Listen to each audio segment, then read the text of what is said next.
Well, hello, my friends. Welcome back to an episode of Moral Panic with me, Christian Watson, my co host Nikoji, and this time a guest who I will introduce very shortly, Mr. Trippett, known as the Front Porch Conservative here on social media.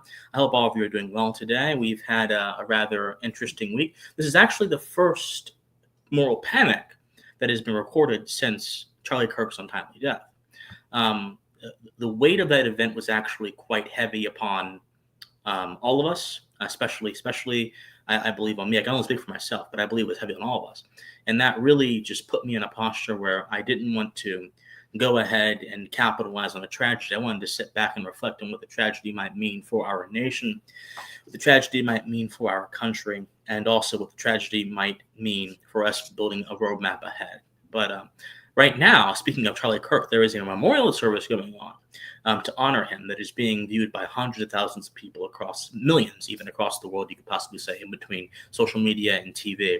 And so we will be playing some of that memorial once we get our pleasantries and introductions out of the way. But as for our guest today, so Mr. Trippett, and I believe that people are best able to introduce themselves, but I'll say a few words. Mr. Trippett has been someone who's been in my orbit for quite a while now. I believe I actually met him on a live stream where I was a guest for a short period of time, and there were several of our mutual friends speaking. And I made some kind of comment, and he immediately said, "Oh, I got to get this guy on my show." And ever since that point, I've been following his work.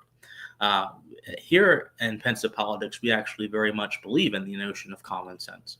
We believe in both the notion that many people understand, and we also believe in the notion of philosophical common sense, which is a tradition our country was actually founded upon, which Thomas Paine wrote about, and some of the thinkers that influenced Thomas Paine wrote about as well. So Mr. Trippett likes to call himself the common man with common sense. And so what better show to have him on than a show in a community that actually supports that notion as well. And so I believe he has very insightful commentary. He can tell you where to find him as we go on, and I think he's going to be a very enlightening guest for all of us. So without further ado, before we give Mr. Trippett his introduction spot, Nikoji, as always, how are you doing, and how's it going? I'm doing fine. I'm glad to have a guest. I always enjoy when we have guests on the show, and so I'll leave it to the guest to introduce himself. All right, Front Porch, you're up. Hello. Gentlemen, thank you for having me on your live stream. As Christian mentioned, I've been following his work for quite some time, and I have always said that Christian Watson is criminally undersubbed on his YouTube channel because this young man is spouting out more common sense in 5 seconds than most political commentators on television do in 50 minutes.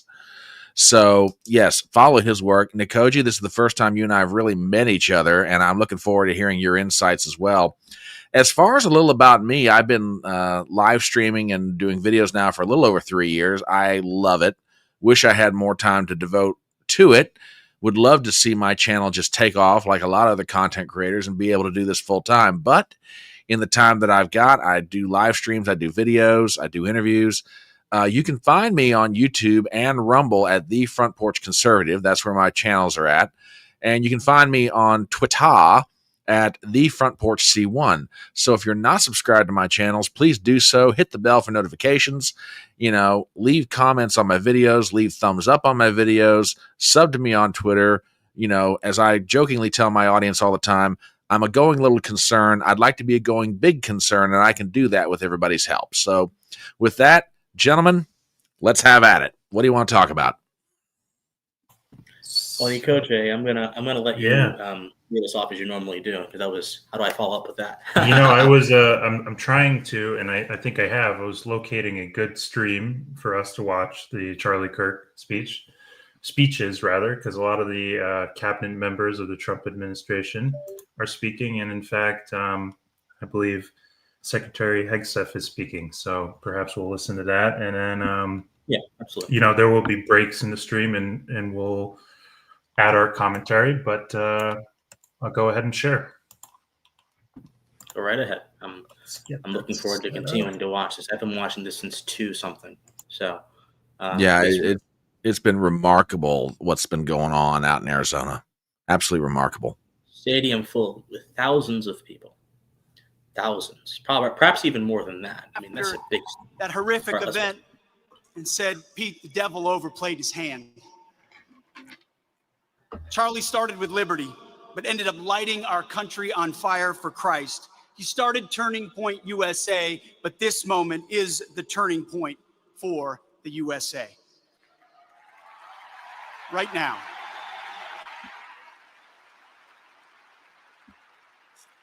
He died the way he lived, speaking the truth. Charlie waged war not with a weapon, but with a tent, a microphone, his mind, and the truth. And the gates of hell could not prevail against him. Want to know more about you? Like a lot more? All in the book of Acts.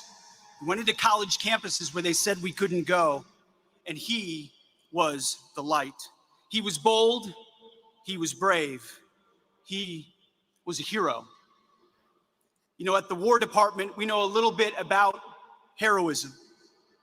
I've seen it personally on the battlefield from Americans wearing camouflage, and I'm surrounded by men and women today who have the chance to witness the same.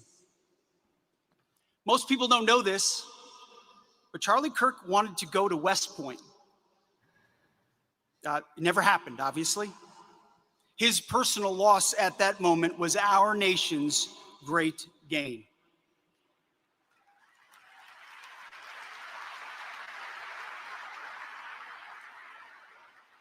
Charlie Kirk was a citizen who had the biblical heart of a soldier of the faith, who put on every single day the full armor of God with a smile, as the scriptures tell all Christ followers to do. Charlie Kirk, a warrior for country, a warrior for Christ. He ran the race. He finished the fight. Now it's our turn.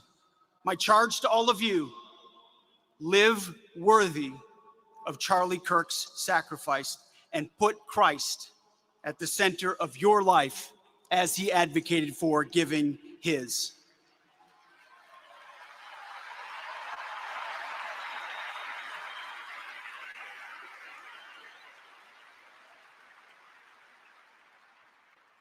Charlie has heard the words echoing now in heaven. Well done, good and faithful servant. Charlie will take it from here. God bless.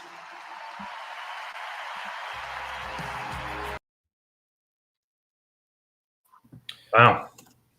Wow. There's a lot to be said there. Yeah. Mm. You know, I think all of us are relatively good students of history, and it was not uncommon, nor was it considered unusual, nor was it considered untoward when political leaders of a certain era would intermix civic discourse and Christian imagery or Christian language into their speeches. And I'm not going to lie to you fellas, it's been a long time. And granted, this is a uniquely singular event that intersects any number of different things: religion, politics, culture, all in one event.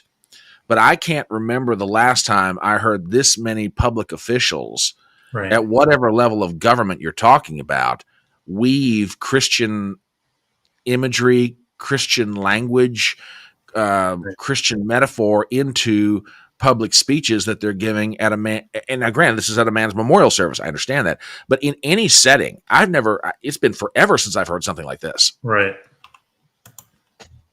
Yeah. Normally there's either a distant or a sort of utilitarian relationship that public officials have with religion.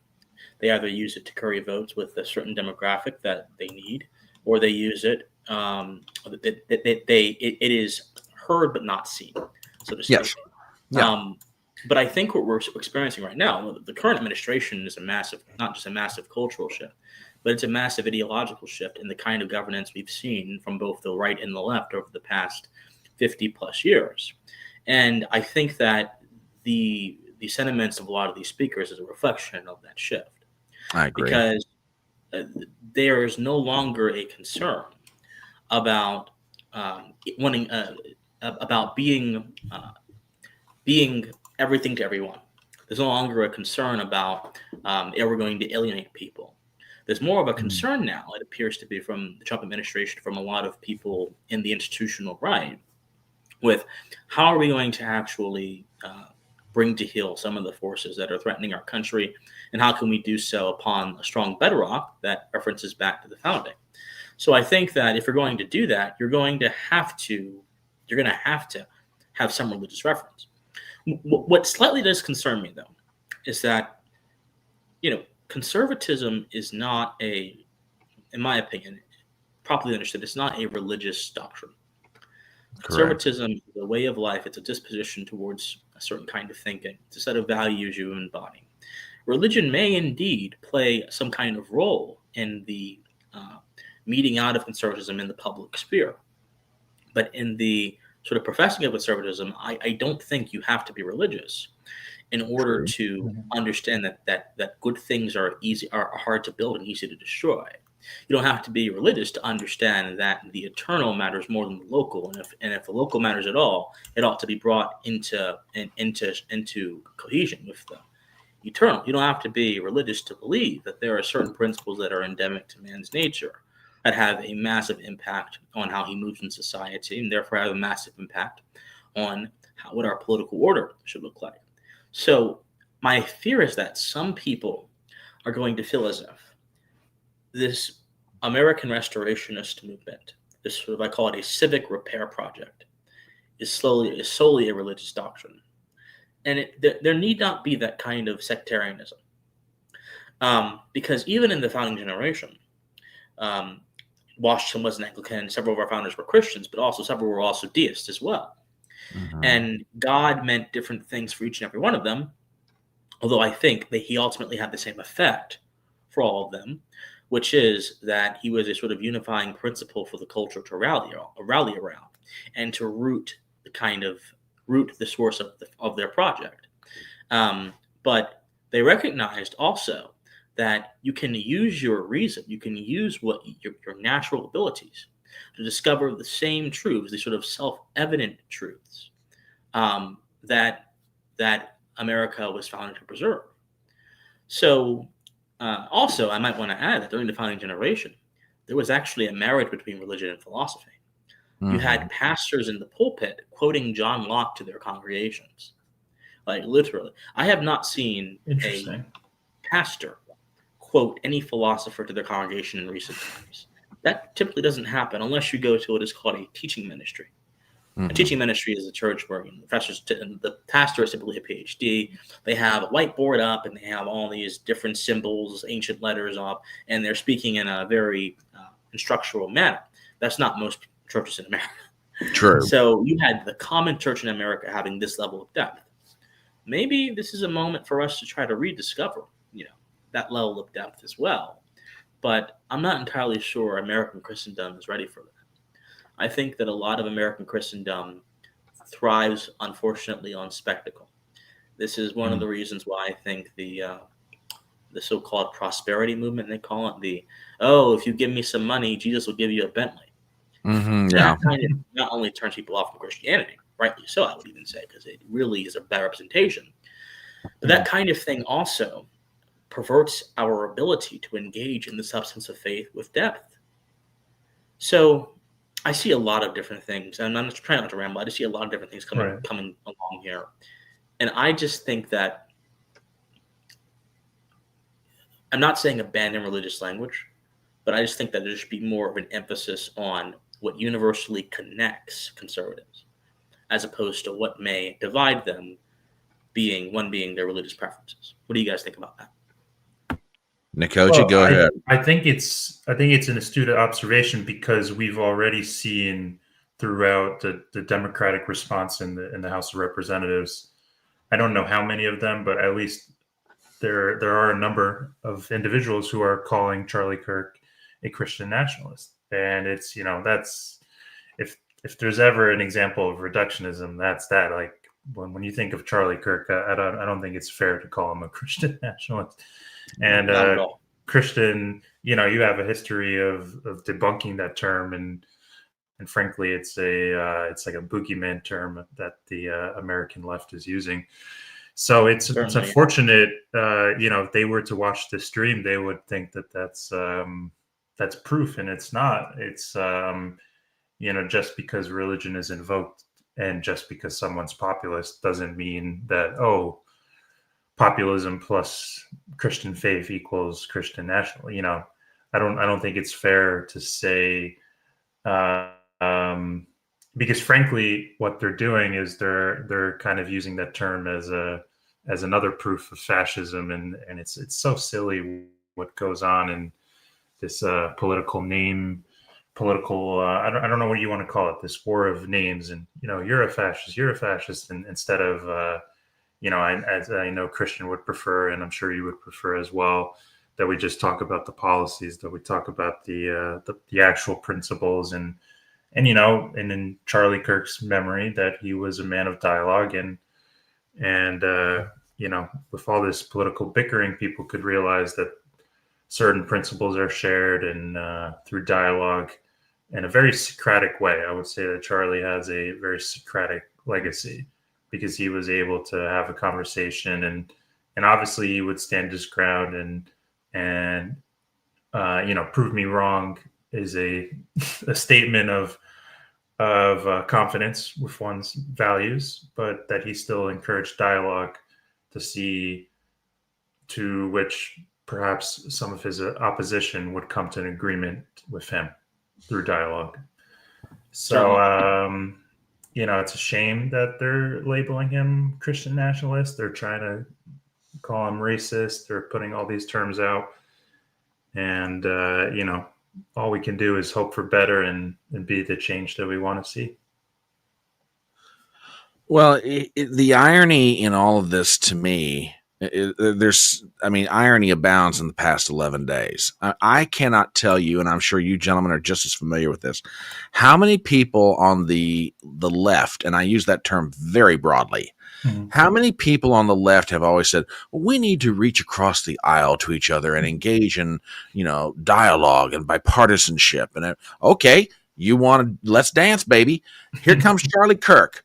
31-year-old kid, and yes, I'm 53 years old. I can use that term for him. He's a 31-year-old kid. For 13 years, that kid rocked the world. And how did he do it? He went onto a college campus, sitting under a canopy, and said, hey, if you disagree with me, come to the front of the line, let's talk. And he took on every and all comer. The supreme irony of all the ironies in the past 11 days, we are here right now because a man tried to do exactly what the left wanted him to do, and he's dead because of it. I mean, there's a lot of things that went into the death of Charlie Kirk. When I say death, that's not even the right term. The murder, the assassination of Charlie Kirk. Okay, but one of them is, okay, the left. I never want to hear anybody on the left, with maybe rare exception, say to me again, well, why don't you just talk to us? Hey, excuse me, sir, we tried that. You killed one of ours, remember? You took one of ours, got taken out because he just tried to have a conversation with a bunch of college students. And I'm not going to, the past 11 days, I think, have changed everything, and not just in the prism of American politics. I think culturally there's a shift. I think spiritually, if I'm going to use that term, there is a shift. I went to an event here in my local hometown last night. It was a memorial for Charlie Kirk. It's a local county courthouse. And I'm not going to lie. I'm looking over my shoulder going, is there anybody in this crowd I need to be keeping an eye on right now? Because, I don't know that some nut job's going to come down here and not try something. But on the other hand, I wanted to be there for it. I felt the solidarity. I felt the need to be there. But it's like there's a set of profound shifts. I don't think the left, and people have been saying this, and it's said somewhat glibly, and I'm not trying to insult anyone who's posted this online or anywhere else. I don't think the left broadly understands the set of dynamics that have now been set in motion. And again, I'm not trying to analyze this through the prism necessarily of American politics. There is more that goes into the murder of Charlie Kirk than just American politics. Yes, there are many American politicians who are speaking at his memorial service today. I don't dispute that. But the forces that they've turned loose, they're not going to understand their impact until somewhere down the road. Mm-hmm. They really won't. And again, I'm not trying to be insulting. I just don't think they're going to get it. And it's fascinating that in his later years, he was making a geopolitical impact. He was making an impact in South Korea, and the politics of Asia are going to be changing. But not only that, I think it's very interesting.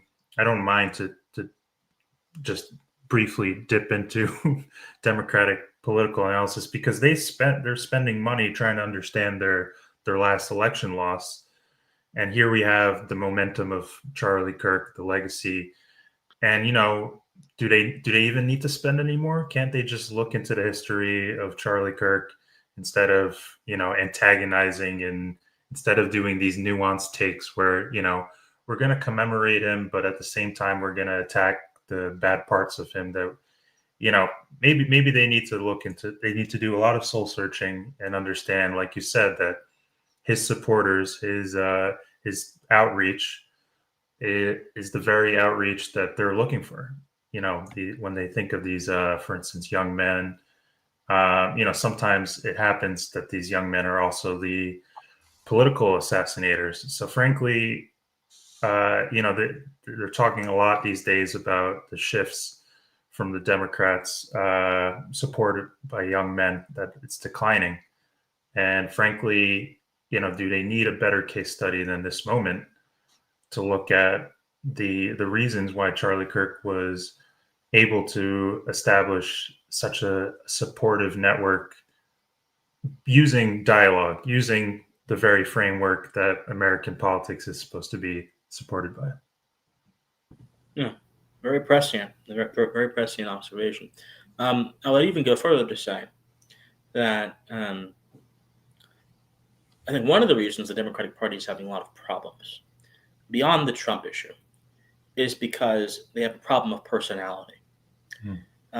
They have, for over the past decade or so, even I would say 2016 onward, they've had a problem of focusing so much of their politics on the personalities who emerge in every age, whether they be substantive voices or not, and trying to use them as a means of leveraging certain demographics. For example, this was AOC's entire thing, right? This was the squad's entire supposition that they're going to adopt a Gen Z term, which is squad. And I've said that affectionately to my friends before, squad. And they're going to tie it to a young face. And this is going to somehow energize the youth. But the problem is, when you focus too much on personality, your positions become overshadowed by the characters who represent them. And when the value of your political project is vested in a personality and not in ideas, that means the smaller your pool of candidates get, of recognizable established candidates get, the more doom will be set your political project. Here's what I mean. On the political right now, there are any number of candidates who, in the wake of Trump leaving office when he finishes out this term, could easily take the reins. Any number across the spectrum. Yeah. Because there is a bigger emphasis, in my opinion, although there is still to a degree an emphasis on personality, but much less so, especially when events like this on the right happen, because now we're having to reckon with where we want to go as a coalition, or we want to go as a country. We're having to reckon with how should we use power, if at all. We're having to reckon with how should we handle our enemies? Should we see our enemies as things to crush, as things to reconcile with, or a little bit of both?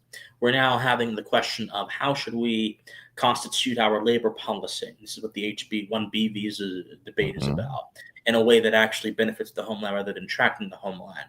When you are lost in these debates, and perhaps lost is the wrong adjective, but when you are invested in these debates about these very core matters, personality is going to decrease, and the importance of values will increase.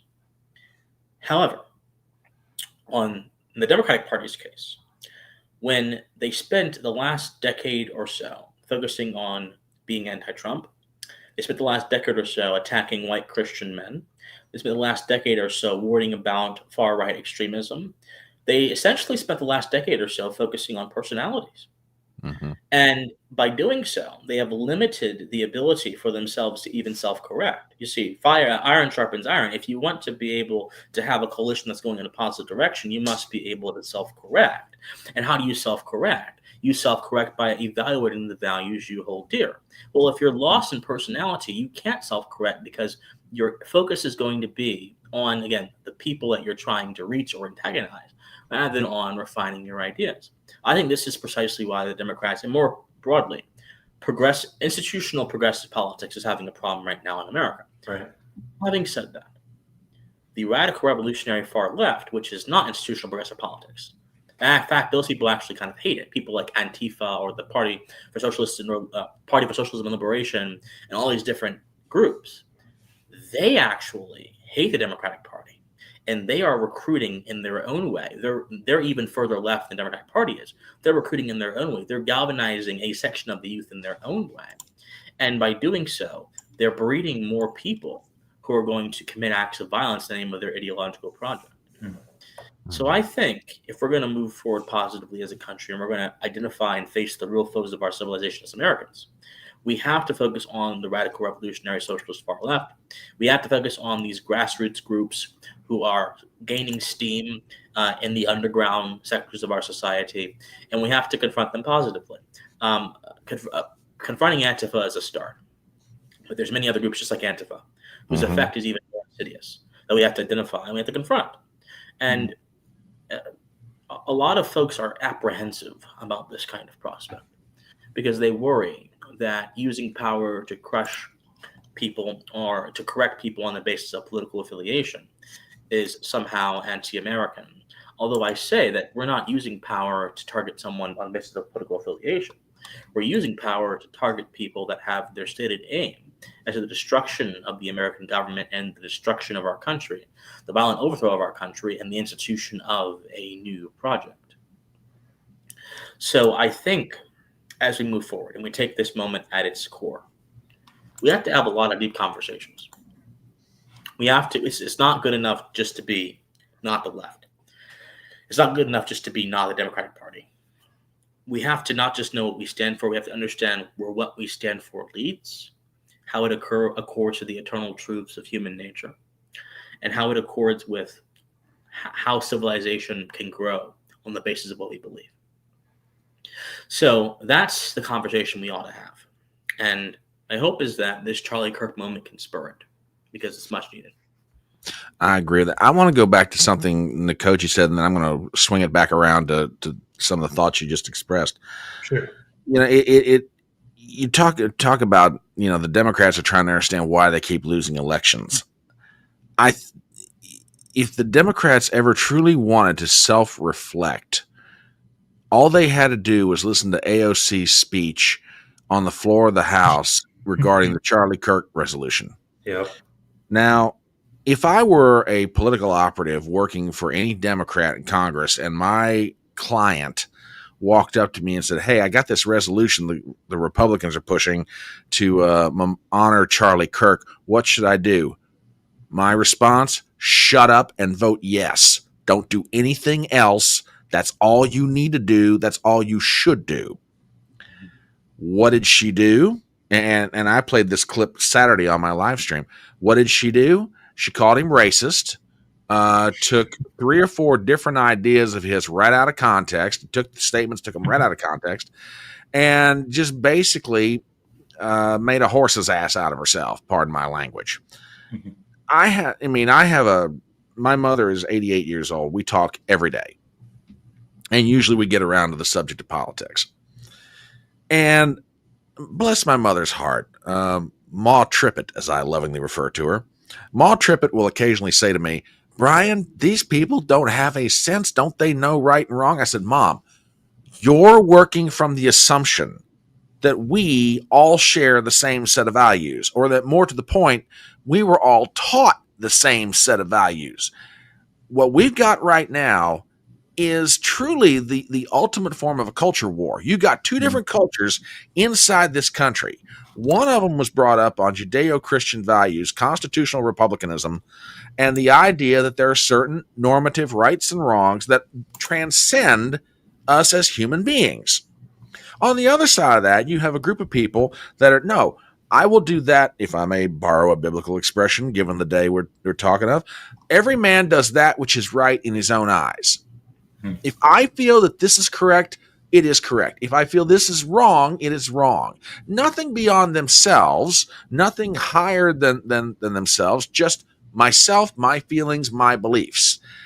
This is what we're down to. And Christian talks about the idea, having some serious discussions, or, crushing, the political opponent. How do you do it? I'm not so much interested per se in crushing the political opponent. I would argue, if we're going to use governmental power, use it to level up the playing field. Cut off the money from an Antifa. Cut off the money from other far left-wing groups.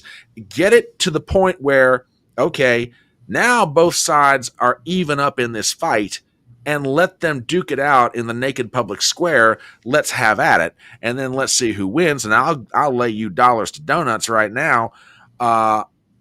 We'll win that argument every day and twice on Sunday. It just, I think, Christian, I think you're absolutely right. The Democrats have said, well, we got to find our own version of Trump. No. You don't understand. You're focusing on the delivery. You're not focusing on what he's saying. You're not focusing on the ideas he's espousing. Now, you can disagree with the ideas of Donald Trump all you want to, but people are voting for him for a lot of reasons. Let's just be honest. But part of it is, all right, I want to secure my border. I don't want crime on my streets. And I want a job where I can make money, raise a family, and we live a certain standard of living that's comparable to what my parents had. That's it. You boil it all down. That's what Trump's trying to do, or what he's espousing anyway. And it's like, but the Democrats can't see it that way. They cannot look at themselves in the mirror and say, 10 years of trying to find our own version of Trump, and we can't do it. And what do we keep doing? We keep going further and further to the left, and we keep losing people. I mean, I was talking about this on Saturday as well. There are the voter trend analysis. Joe Manchin, my former senator, was talking about this, that Democrats across this country, depending on what state you're talking about, are losing hundreds of thousands of registered voters all the time. Now, it just depends on the state. It depends on how much of the bleeding. But they're either going independent or they're going non-affiliated. Why? They can't stand being associated with the Democrat Party anymore. And it's a remarkable thing to absolutely watch. It really is. Yeah. A few things, a few thoughts. I think a lot of people on social media, and I think this is the benefit you have, Brian, of having observed this for so long before the social media age. A lot of folks on social media overestimate how much power the radical youth have in any given political party. The agent that sustains most political parties right now in 2025 is going to be the older age voting demographic. Now, as that demographic, I don't want to say dies out, it sounds so callous, but as the demographic, goes away, and the other demographics, become more established and their voice and they get more involved, that dynamic will shift.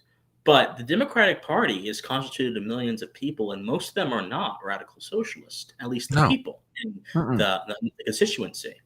Some of them are holdovers from the Reagan Democrat years, although you don't have too many of them. Some of them are holdovers from the Blue Dog years. Some of them are just general bleeding heart, sort of left-wing people that, want to have a welfare state and, want to provide charity, in their view, towards those who are suffering, but otherwise actually support the old school values of free speech and free expression and all. I mean, the 60s, which was an incubation zone for what would emerge as the new left, and a rather formative point for the left wing of the spectrum going into the future.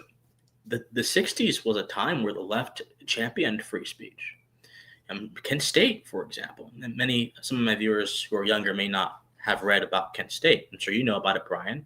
But you had these kids at the height of the Vietnam War on this campus getting shooted by, I think, National Guardsmen or Yeah. policemen, one of those. Ohio and National Guardmen. And that was a rallying cry. That was a rallying call across the country, where millions flooded the streets across the country using their freedom of speech to protest what they believe was an imperially oppressive state. So they have a lot of older leftists in the Democratic Party, older Democrats that still remain what they were doing. They remember what they were doing when they were in their 20s and the 60s. So that is what I think the core voting demographic is. Then you have the very loud emergent demographics amongst Gen Z, especially black females in certain areas, because black females actually helped. They are one of the groups that actually contributed to, I believe, Stacey Abrams's numbers in Georgia, although they weren't enough to make her win. But that is a demographic that reliably skews left. And other demographics as well. You have them that are kind of trying to take over the party from the grassroots. But the structure of the party, those at the very top, Chuck Schumer, all those people, they're still that older generation I was talking about. The elders are still in charge. So when they attempt to execute strategy by referencing the noisy desires of the radical youth, the natural result is they're going to lose people that are not necessarily endowed with an appreciation for the more newer kind of radicalism that is coming out of the grassroots left. I say radicalism with an asterisk because, again, in the 60s, they were called leftists back then who were protesting Vietnam. They were called radicals. But by today's standards, they don't look radical at all. They look like, they're attending an anti-war protest, which is kind of germane to the American experience. Also about the power thing as well, which is very interesting. Yeah, no, I agree with you. I don't think the right ought to be crushing anyone. And by the way, and this is, I'm not going to speak too much because this is actually going to be a topic of an upcoming video. It's going to be coming up over the next few days. But I don't think the right should be crushing anyone. But I also don't think that there ought to be a posture of a wallflower either. I think that we have to really ask ourselves the question, do we want to factionalize politics more? Do we want to continue to make it a process of antagonism? Or do we want to kind of claim the real foundational meaning of what politics is in the American experience, which is a process of governance according to a set of established principles with the aim of preserving the existence of civil society and that kind of thing? That's what our politics was initially meant to do. And that single idea has several implications. But the more interest you get involved in politics, the more interest groups, the more people, the more ideologies you get, the more they want to take over the levers of power to push forth their own agenda into the world. And we've normalized that in this country. And the normalization of a politics of antagonism has resulted in a kind of thinking that presumes that every political action we must take, especially when something tragic like this happens, has to also be based in conflict. So now we've got a perpetual cycle where a conflicted politics breeds conflict-based thinking. And people who resist that kind of thinking are marred with all kind of epithets and insults. We ought to break the cycle, I think, but it's much easier said than done. That can't be done from the White House, can't be done from Congress. That has to be done on the ground level. I've spoken quite a bit, so. No. No, I want to get Nikoji in. I got a couple of thoughts, but I want to get him in on this. So, if he wishes, or I can go ahead and just, me and my free mouth can go ahead and start running with it. So, here's the thing that you mentioned, the squeaky wheel right now inside of the Democrat Party is this supposedly upcoming younger factionalism, and I think the Democrat Party and the Republican Party, to a certain extent, are going through an absolute generational shift. When I was, in my 20s and 30s, it was the likes of Mitch McConnell and Ted Kennedy and just various other American politicians. We are now going through a true generational shift. This is the last election at the presidential level where the baby boomers are going to be represented on the ticket.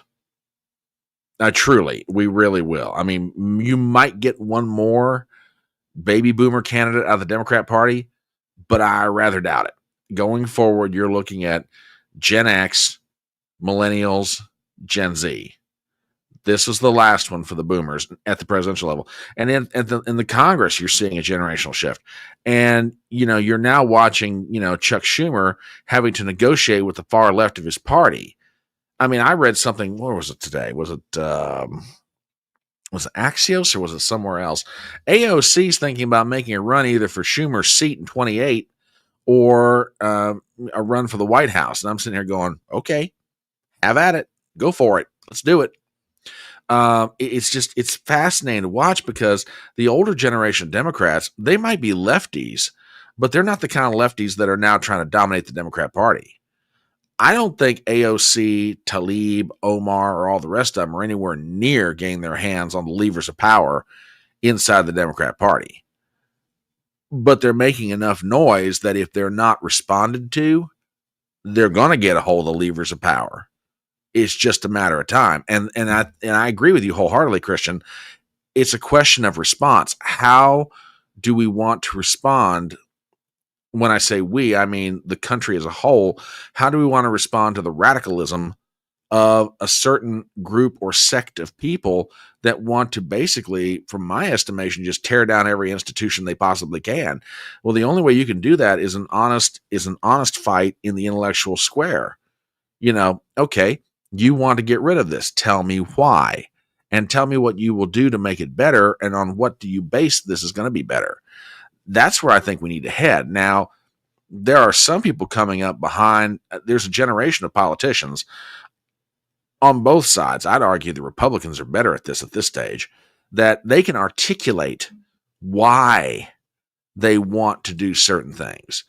I'm waiting for the left to show me anyone that can do that. Because right now they're just screaming to the top of their lungs and hoping that the volume gets them through every election. Yeah. I think it's interesting because essentially America's always had these factions. In fact, it was George Washington who noticed factions within his administration. And, it's just a certain truth of politics.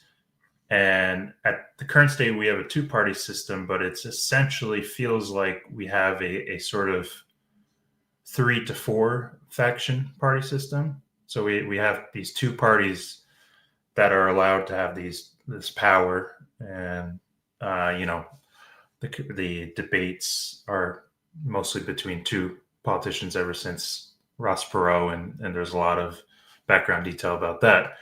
But essentially, what happens is they keep looking for that swing voter, that independent, and I think we're seeing the popularization of both parties.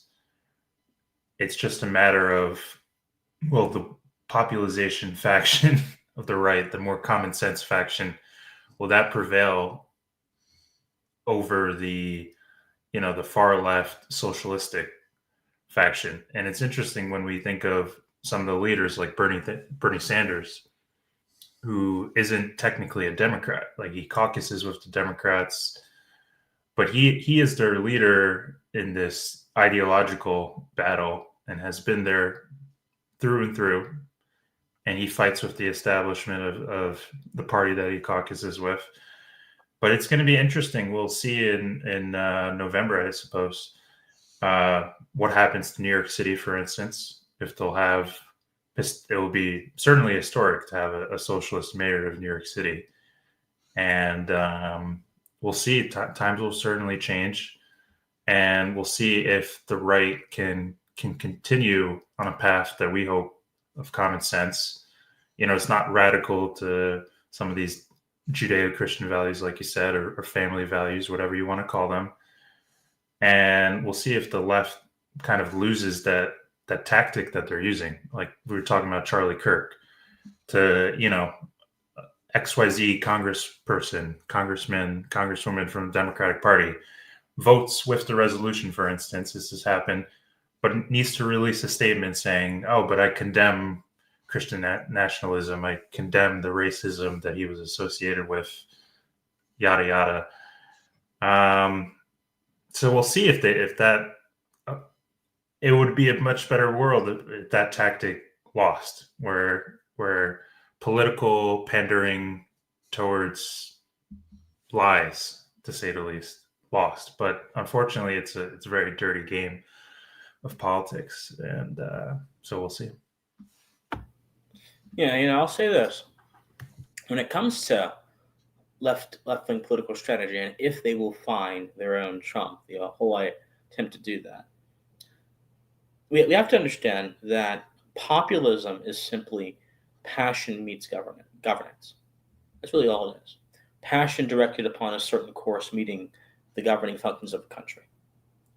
And passion is something that in its initial form, if it's not bound to structure, if it's not bound to order, can go in any direction. It doesn't have necessarily a bias. Right now, my pensive cohort, which is a group of people I've kind of created to hopefully inspire in the young generation a desire to connect with some of the foundational philosophies that made America the civilization that it is, and that also kind of define the best of the Western world. Last night we were reading the great Germain de Stael, who was one of Jefferson's correspondents. Well, one of Jefferson's correspondents, and also a rather brilliant commentator in France who made headway by talking about the French Revolution. And she has a book called On the Influences of the Passions and the Happiness of Nations and Individuals. And in that book, she essentially says that political systems, and I'm paraphrasing heavily, but political systems must take into account that there are a certain group of people in society who are impassioned. They are filled with zeal, filled with energy, filled with passion. And they can move into oftentimes directions that are quite ruinous. And there are people in society that seem to be dispassionate, removed, rational, cool, collected. And I think some parts of the right have been trying to fit that role by saying, I'm going to destroy you with facts and logic. But unfortunately, the whole idea of facts not caring about your feelings, well, guess what? Sometimes feelings don't care about your facts. Mm-hmm. And man is as much of a sentimental being, an emotional being, as he is a rational being. And when we're operating at our fullest capacity, our reason and our social nature and our emotional nature will harmonize together and create a well-ordered person. And that will create a well-ordered society. And that will create a well-ordered governance. So in order to, I think, really beat back the problem of passion we are seeing that is fueling left-wing causes, we have to understand the role emotion and passion can play positively and negatively in our society. This is what I talked about meant by saying we need to have deeper conversations. So to kind of crystallize this and give it some historical form, let's go back to the annals of American history. Huey Long, right, who I'm sure Brian is absolutely familiar with. But unfortunately, he's not as talked about today as he was in past ages. I think if you ask the average American college student who Huey Long is, they look at you with like deer in the headlights, like, what? Mm-hmm. I think it's some kind of food dish or whatever, or some kind of Asian food dish, who knows? But give me a Huey Long to go. So Huey Long was an incredibly charismatic populist, a left-wing populist. Mm-hmm. His message and image was so powerful and charismatic that he had thousands of share your wealth clubs across the country that literally supported his idea of the socialist redistribution of wealth. And a lot of scholars of history theorize that if Huey Long hadn't been shot in Louisiana when he was U.S. Senator from Louisiana, he would actually probably have been able to contend with FDR pretty good and maybe win the Democratic nomination and become president. That's how popular and charismatic this guy was. Oh, yeah. That's how bombastic he was. He was also a thug and a criminal. He blackmailed people. He kept, his thumb over Baton Rouge. He was like just really a nasty person. I don't really even think he had many principles at his core. I think he did what worked with the vast majority of people who were disaffected by the system at that time. So he was immensely popular. And if the left had a Huey Long type figure arise, though, I'm not sure if they would have the same effect in the culture he did back then. because America in the 1920s and 1930s was a very different country than America right now. Oh, yeah. And around that era, I think he rose during the Progressive era. Around that era, there was a general dissatisfaction with the power structure of the time, much like in our current era, but on the right now. And that dissatisfaction, however, wasn't geared towards restoring American greatness. It wasn't geared towards defending the homeland from sort of immigrant erosion. It wasn't geared towards the sort of preservation of the Constitution. It wasn't geared towards MAGA. That energy was geared towards the redefinition of American society, the redefinition of the Constitution in accordance to what the progressives thought would be better for the downtrodden society. The destruction of our institutions, they were set forth in the founding, and the remaking of them as well in the image of the progressive. The care for the working classes, the women, the children, all these different pet classes that had the affection of the reformers of that time. Long was able to capitalize on that energy and use it to become a political force of nature. Trump, similarly, was able to capitalize on the absolute about 120 plus years after Long, roughly, give or take, was able to capitalize on the dissatisfaction that most Americans, regardless of their political affiliation, have with the system, and the evident cultural and national erosion we were seeing on a grand scale happen, that past presidents, ones that were on the right and the left, seemed to co-sign. So if the left wants to have a figure like Trump, they're going to need a different cultural moment. And right now, Huey Long wouldn't do very well right now. You could say Bernie Sanders is probably the closest to Huey Long in ideology, not in charisma, but in ideology. And you see the effect he's having. So we think about all that, Brian. I could go on and on about people like Eugene V. Debs and who was that guy? The Cross of Gold speech guy. Was that little? Oh, you're thinking James Bryan. Yeah, James. But yeah, I could go on all these different left-wing figures that really just catalyze the energy of their time and used it to push forth their ideas. But point is, I don't think the energy in the moment is fitting for that kind of figure to rise up again. What do you think, Brian?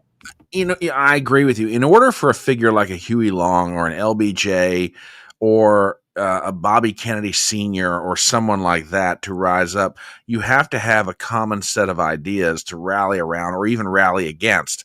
I have been asking this question ever since November 2024. Can somebody please tell me what it is the Democrat Party, as currently constituted, stands for, advocates for, and wants to see implemented in American political life? Nobody can do it. You know why? I don't think the Democrats know what they stand for, advocate for, or want to see implemented in American political life. They've got, and it's very, I'm not trying to be flip when I say this. I'm genuinely serious. I don't think the Democrats know what it is they want to do anymore. And I mean this. There was a time where if you asked me, all right, what do the Democrats want to do? All right, they believe in higher taxes. They believe that the best way to reduce crime is to get guns off the streets, which they still advocate for that, but not as much. They believe in higher taxes. They believe in the redistribution of wealth. I could sit here and give you a list of policy prescriptions that the Democrats wanted to enact into law. I can't do it anymore. And I like to think I follow American politics as much or better than most people. I can't tell you what they want to do. I can tell you one thing they are. We aren't Trump. We're not Trump. We don't want to be Trump. We don't like Trump. Trump's bad. Orange man bad. Yada yada yada. That's not, as to borrow an old Nixonian phrase, it don't play in Peoria. Part of the reason Donald Trump won in November 2024 is you had, and again, all election coalitions are different every time you have an election, but you had Hispanics, young African-American men below a certain age, which, by the way, that to me is still a fascinating demographic shift in American politics right now, to watch the African-American vote slowly slip away from the Democrat Party and just now be a jump ball. But you had Hispanics, African-American young men, college-age young men below the age 30, all voting for Trump. Why? Because right or wrong, they believe he's espousing a set of policies that will better my life. They could not say that about Kamala Harris. They couldn't say that about Joe Biden. I agree with you. It's going to be a while before the Democrats see a Huey Long, an LBJ, a JFK, a Bill Clinton, a Barack Obama, whoever, whatever politician you want to name, because they don't know what they're trying to sell.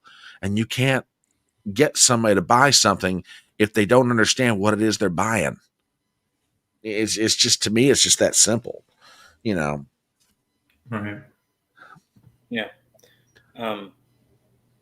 I think that if I were to gather the crystal ball and look into the future, which I'm not, by the way, I can't do that in the mystic way, although I can do it by predicting patterns and trends and seeing where they may lead. Any of us can do that. We have our powers of observation give us mighty things to do. But if I were to use my powers of observation, I would probably say that if the Democrats wanted to have somebody with the same energy and vigor as like a Huey Long or someone like that, Eugene V. Debs, Mr. Bryant, William James Bryant, whatever figure you want to name from leftist history. I think the only candidate right now that I think really does that in some way would be Richie Torres. Are either of you familiar with him? Oh, interesting. Yeah. Yeah. I was thinking. So I say that because he is, first of all, he's incredibly smart. I don't agree with him on much of anything, but he's incredibly smart. He has enough positions that are prominent on both sides of the spectrum so as to not alienate everyone while still being dominantly left-wing. For example, even though he is dominantly left-wing, he is a staunch defender of Israel, which normally those two things don't go together. Mm-hmm. But he has been a staunch defender of Israel while on the left. And even though I do believe the common American perception of Israel is actively changing, I agree with that. Someone like that is going to be able to form a coalition more easily than someone who is in the pro or the against camp firmly. He has a charisma to him. There's a lot of things about him. He's young. I think if there was going to be someone in the future who could take that mantle, maybe with enough time and experience, it could possibly be him. I don't think it's someone like Gavin Newsom. I don't think it's any of these people. I think those people are just people who get talked about because they've been anointed by the corporate media as successor, not because they substantively have the virtues that a statesman requires to govern well and to govern justly. That should also be the question we ask whenever we're assessing the viability of a candidate. Oftentimes, people assess the electoral viability by asking the question, how popular is candidate X with group X, or how popular is candidate Y with group A, or whatever. We never ask ourselves the question, how well does candidate X or candidate Y's positions accord with the demands of justice, with the demands of truth, with the demands of reason, with the demands that are put forth by the rights-bearing nature, the sort of God-given rights-bearing nature of all men? How well do these politicians' views morally accord? And if we were to do that, and we had a culture that on a mass scale thought on that level, rather than on the, okay, how is Bernie going to win the youth or whatever, I don't think the radical left would be much of an issue, because they would be preempted by an assertive citizenry that would shut down the possibility of that candidate even being viable in the first place. Yeah. I'm not saying we want to think the same way or vote the same way, but I'm saying the environment, the culture would be so morally rich that a socialist wouldn't even think of running in the city that is known to be the product of American ingenuity and creativity. Yeah. But we have a cultural mindset right now that measures utility, advantage, and pure statistics and uses those as centers for elections and puts values by the wayside. Values are secondary. I find that disturbing. And I think that if we were to want to kind of accelerate the Democratic Party's decline in a positive way, you really just shift the mindset that most people view politics by. Yeah. And I promise you, if you think that the fall off looks bad now, a morally rich culture, the Democrats would probably just be a third. They would have influence akin to a third party. They would be a minority. I genuinely believe this. Now, this assumes a lot of different things. This assumes a very different country. This assumes a very different citizenry. Unfortunately, we have a citizenry right now, some of whom don't really care about values or principles. They care about what the government can do for them. They care about their righteous indignation. They believe that the government is the tool, the panacea for all the social ills we have. They believe that identity is the measure by which we should assess politics, and that power itself is a value, not a means to achieve values, but a value in and of itself. When you have a culture like this, you get results that are ruinous because these ideas themselves make no sense and are incorrect. Just my 2 cents. Okay. Nikoji, you want to jump in on that? Well, I'm noticing, I was monitoring the live stream, and I see that Erica Kirk is speaking now. I don't know if you guys want to... We should tune into that. By all means. We should see that. Switch over to that. How long has she been speaking for, if you know? Maybe just a couple minutes, perhaps. Okay, hopefully we didn't miss too much of it. That lady is just, force major. She told me something. She said, you know when you're on an airplane with your kids and it's the last 15 minutes of the flight and things are crazy. Kids are not cooperating, toys are flying everywhere and everyone's screaming. And you think to yourself, I cannot wait for this flight to land. And it's 15 minutes before you land. And she told me, you will get through these 15 minutes and the next 15 minutes after that. Usha, I don't think you realized it then, but those words were exactly what I needed to hear. But most of all, God's mercy and God's love have been revealed to me these past 10 days. After Charlie's assassination, we didn't see violence. We didn't see rioting.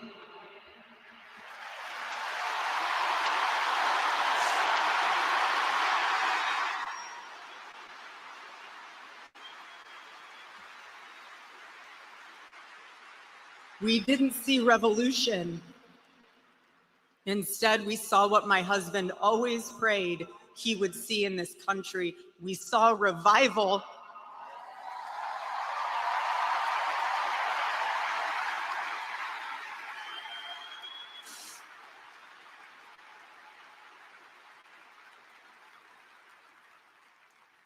This past week, we saw people open a Bible for the first time in a decade. We saw people pray for the first time since they were children. We saw people go to a church service for the first time in their entire lives.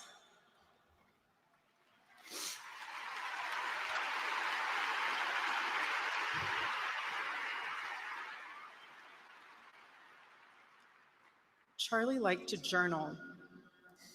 And I say this because he did it to remember important moments and sayings that affected him.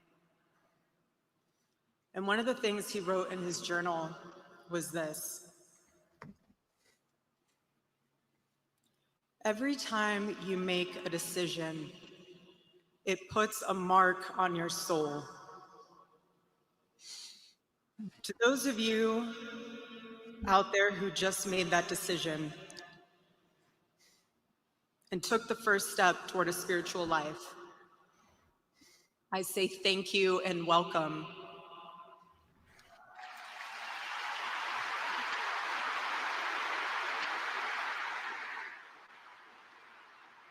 One day, I hope you look back and realize it was the most important decision of your life, because it is. All of you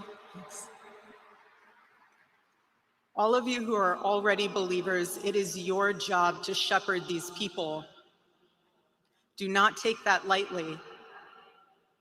Water the seed of their faith. Protect it and help it grow. Every day as Charlie rode into the office, he would go through his contact list. And I know there's many of you who were impacted by this. He would go through his contact list and send Bible verses for the day. He knew that faith was a habit. The more you live it, the more it grows. But know this too, the seed has only just been planted. The enemy will tempt you the most in a time like this one. God will always be there for you, but you must choose to mark your soul again and again in the direction of Christ.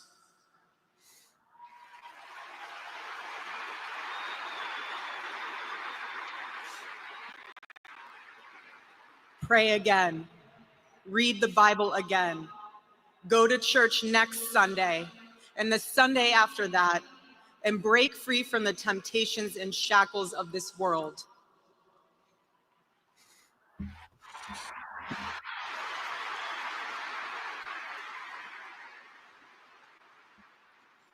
Being a follower of Christ is not easy. It's not supposed to be. Jesus said, if anyone would come after me, let him deny himself, take up his cross and follow me.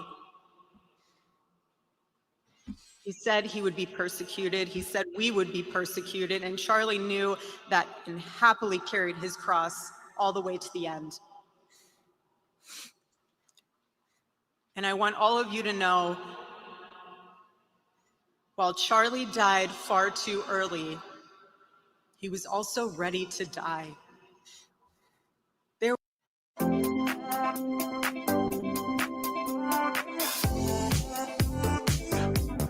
too painful or nothing that he just felt like he didn't want to do it.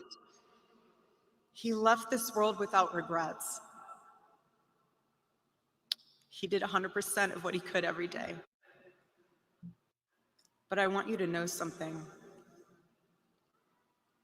Charlie died with incomplete work, but not with unfinished business.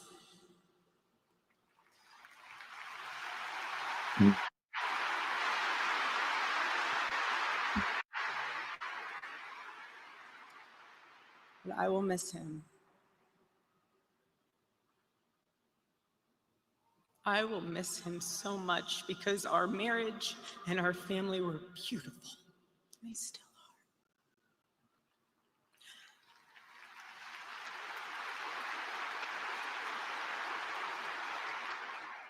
The greatest cause in Charlie's life was trying to revive the American family. When he spoke to young people, he was always eager to tell them about God's vision for marriage and how, if they could just dare to live it out, it would enrich every part of their life in the same way that it enriched ours. And someone once asked me how Charlie and I, how we kept our marriage so strong when he was busy traveling. And our little secret, it was love notes. Every Saturday, Charlie wrote one for me, and he never missed a Saturday. And in every single one of them, he'd tell me what his highlight was for the week, how grateful he was for me and our babies. And always at the end, he would always end it with asking the most beautiful question. He'd always end it by asking, please let me know how I can better serve you as a husband. Charlie perfectly understood God's role for a Christian husband, a man who leads so that they can serve.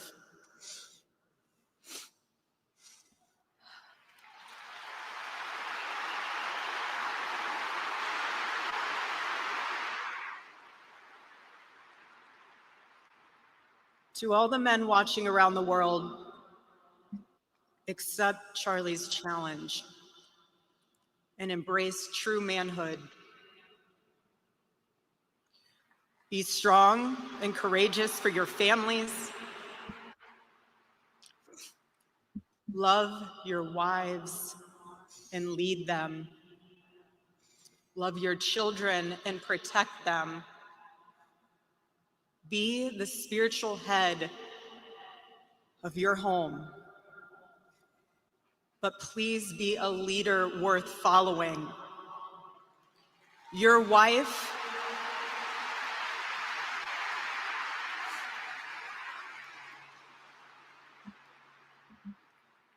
is not your servant. Your wife is not your employee. Your wife is not your slave.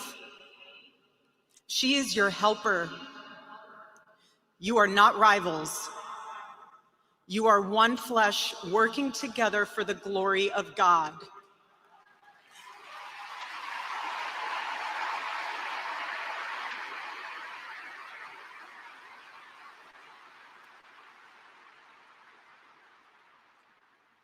I was Charlie's confidant.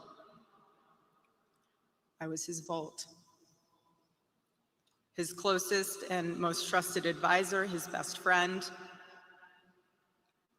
I poured into him and loved him so deeply, empowered him, because his love for me drove me to be a better wife. Every day he honored me, and I prayed that I could be the wife that God needed me to be for my husband.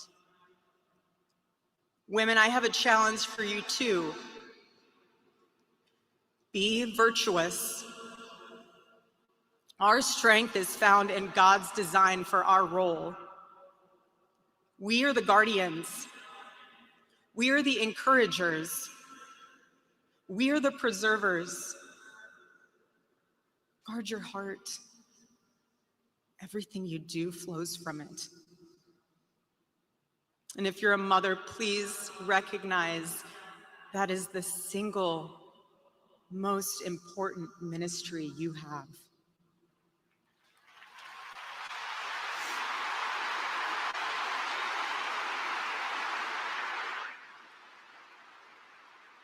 In our home, because Charlie traveled a lot, we tried to travel with him where we could. But I made sure that when Charlie returned from work, it was his sacred landing place, away from the worries of the world.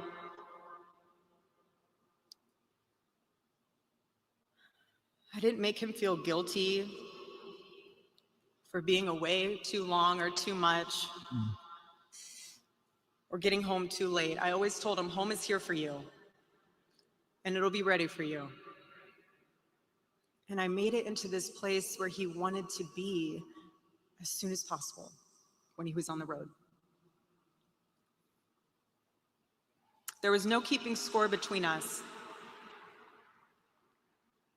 We were a team, working together for the same mission. I never wanted to be the one standing between Charlie and the task that God prepared for him, had set for him. And I knew Charlie would always do his best to help me with the same. My marriage with Charlie was the best thing that ever happened to me. And I know it was the best thing that ever happened to him as well. He wanted everyone to experience that joy. And that's what's so beautiful about God's design for marriage, is that everyone can. And I could talk endlessly about it, and years to come I will. But Charlie's mission above all was aimed directly at those who aren't married. He named his organization well. He knew things were not right with America, and especially with young people, and they needed a new direction. Charlie passionately wanted to reach and save the lost boys of the West. The young men who feel like they have no direction, no purpose, no faith, and no reason to live. The men wasting their lives on distractions, and the men consumed with resentment, anger, and hate. Charlie wanted to help them. He wanted them to have a home with Turning Point USA. And when he went onto campus, He was looking to show them a better path and a better life that was right there for the taking. He wanted to show them that.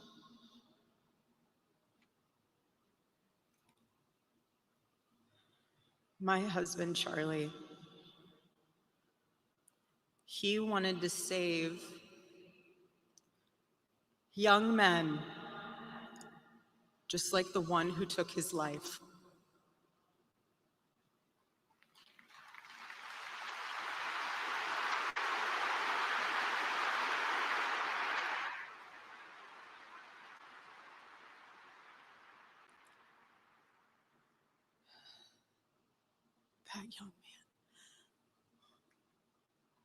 That young man. On the cross, our Savior said,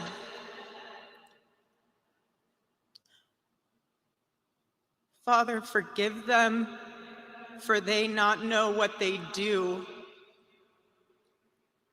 That man,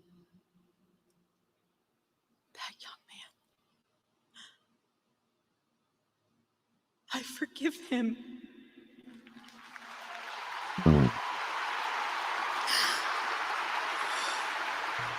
Wow.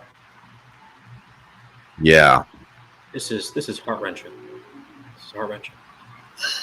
truly. Jesus. I couldn't do Yeah, this. I was not expecting that. I mean, at I some level didn't. it makes sense, but I still wasn't expecting it. No, and not something as public as this. She's literally forgiving the man who murdered her husband in front of millions of people. Yeah, I'll have some questions after. Wow. Yeah. Wow. Yeah. This is going to be a big moment. People, wow. I forgive him because it was what Christ did and is what Charlie would do. The answer to hate is not hate. The answer we know from the gospel is love, and always love. Love for our enemies and love for those who persecute us. The world needs Turning Point USA. It needs a group that will point young people away from the path of misery and sin. It needs something that will lead people away from hell in this world and in the next. It needs young people pointed in the direction of truth and beauty. And so I promise you today, every part of our work will become greater. I am tremendously honored to be the new CEO of Turning Point USA.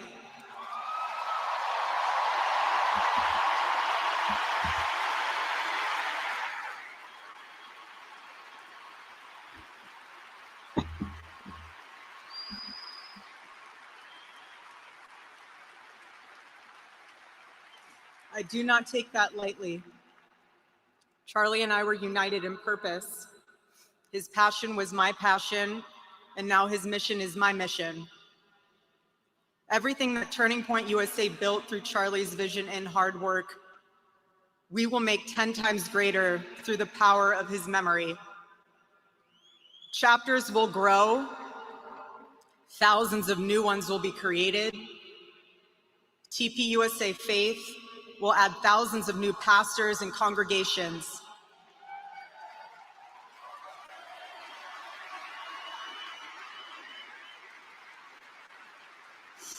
And yes, campus events will continue. Sorry, Nikoji. And we will continue to hold debates and dialogue. But now is not the time for this, respectfully. Now is not the time for this. This is a grieving wife here who is doing one of the most morally courageous and personally painful things you can do. Literally forgiving the man who took the father of her children from her 11 days ago. Most people never get to that point in their life. So let's not focus on what she's going to be doing in the political arena. Let's focus and admire her courage, her virtue, her charitability, her prudence, and most importantly, her fight not to get sunken in with her lower passions and vicious passions of anger, rage, and hate, which, by the way, she would be justified in feeling. Let's actually appreciate what's going on here and not try to reduce this to some kind of, some kind of political game. This is not a game, respectfully. I'm sorry, but this just had to be said, because a lot of people on the internet and in social media, even on the right, a lot of influencers are talking about Charlie Kirk's death in a way that is sensational, in a way that is disrespectful, and in a way that bolsters their numbers but gives no respect to the life he lived and gives no respect to the fact that his family, his friends are still grieving. And I'm not going to be one of those people. And I'm also not going to let people comment in about that either. So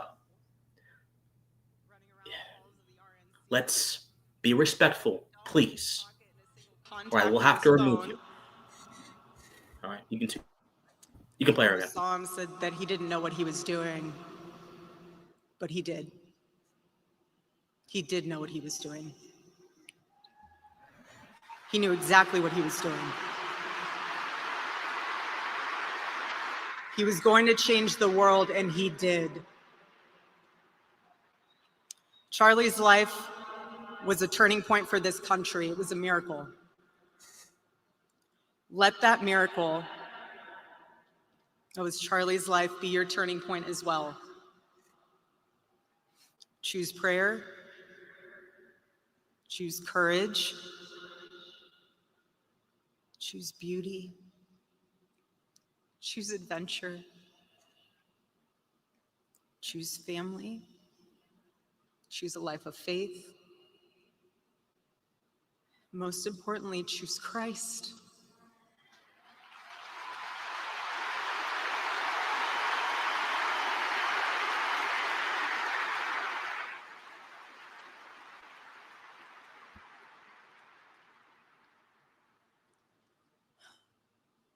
I love you, Charlie, baby. And I will make you proud. God bless you all, and God bless America.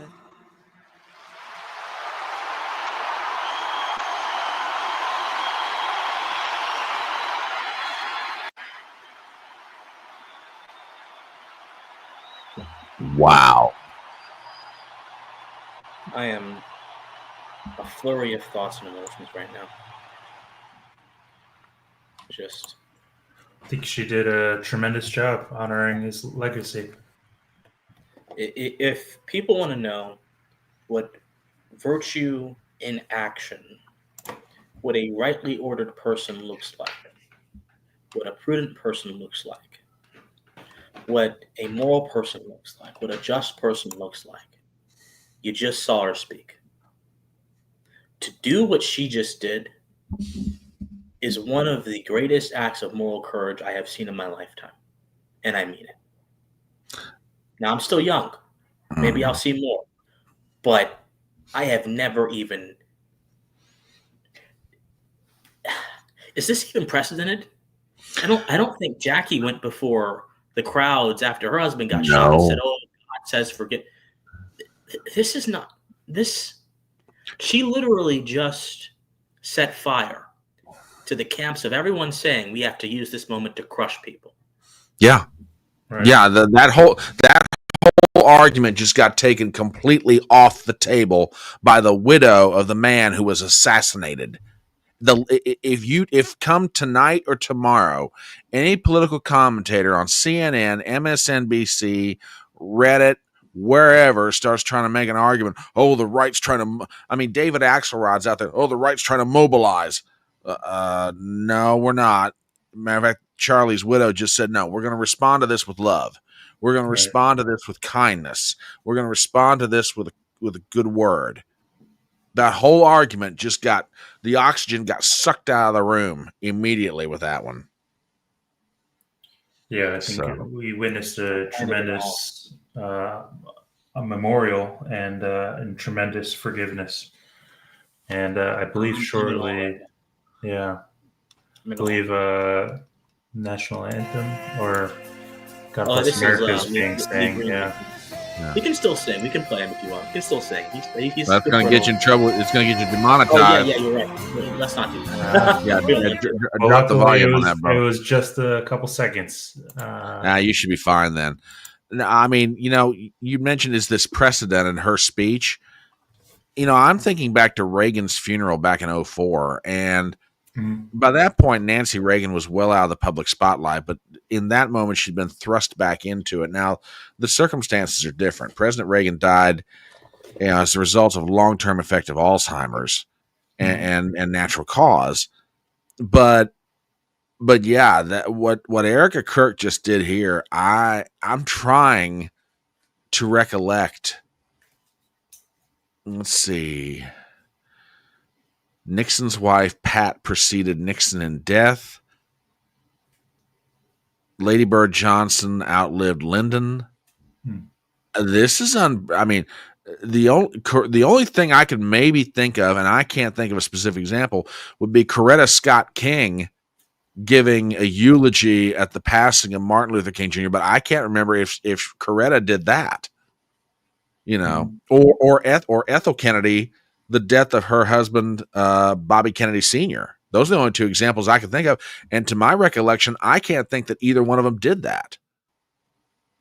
But this speech was remarkable, genuinely remarkable. Completely unprecedented. Wow. This is, wow.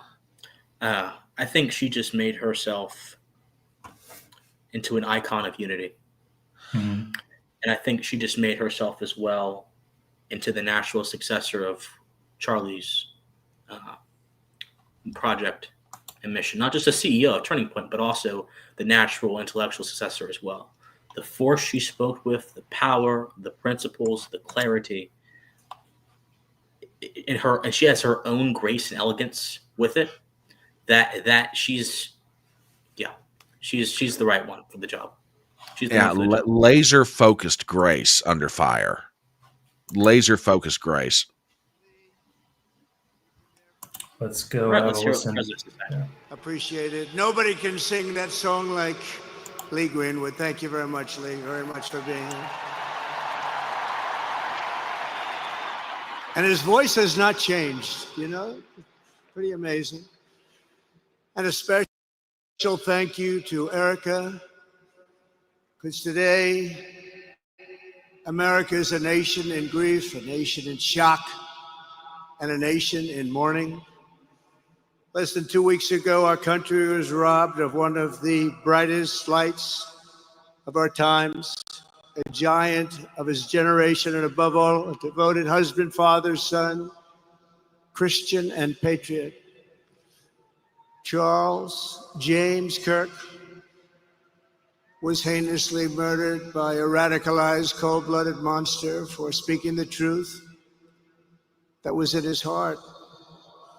He was violently killed because he spoke for freedom and justice, for God, country, for reason, and for common. He was assassinated because he lived bravely, he led boldly, and he argued brilliantly without apology. He did what was right for our nation.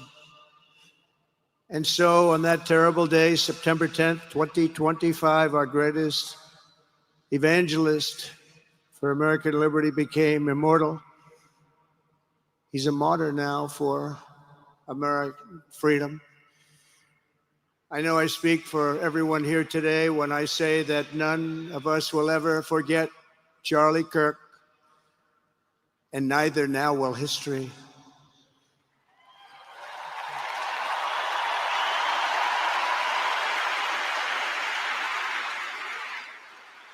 Because while Charlie has been reunited with his creator in heaven, his voice on earth will echo through the generations, and his name will live forever in the eternal chronicle of America's greatest patriots. He will live forever. To Charlie's incredible and beautiful widow, Erica, we know the weight of this monumental loss is almost unbearable. But even in the midst of heartache and pain too great to even fathom. You have somehow found the strength and deep faith to be a comfort to millions and millions of people. And thank you very much, Erica. Thank you very much.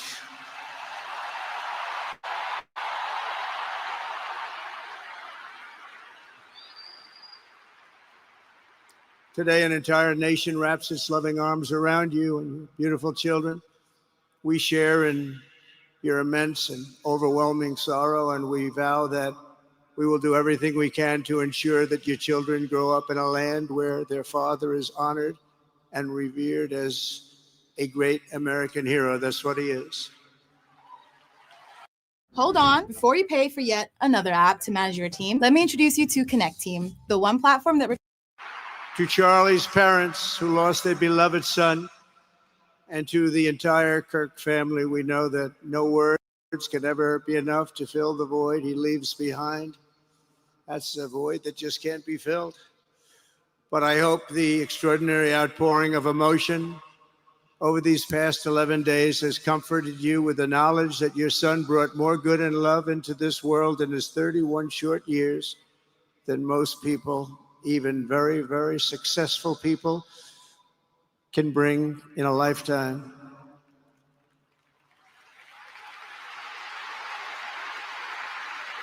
Charlie Kirk loved America with everything he had. And as we can see so clearly today, America loved Charlie Kirk.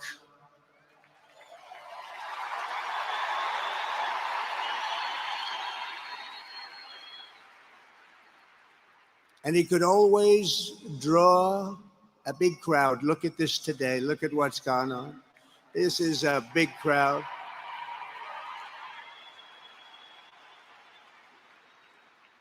Here today we have the Vice President of the United States, J.D. Vance. We have the Speaker of the U.S. House of Representatives, Mike Johnson. We have countless members of the United States Senate, and I'm sorry I'm not going to introduce you, but I'll be up here. They're all over the place.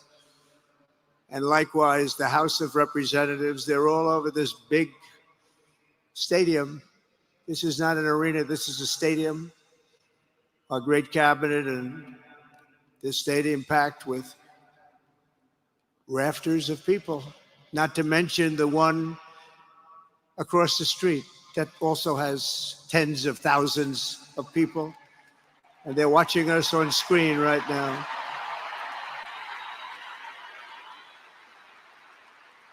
And I'm sorry we couldn't get you in. If anybody would like to give up your seat, please walk across the street. But this is like an old-time revival, isn't it? An old-time revival.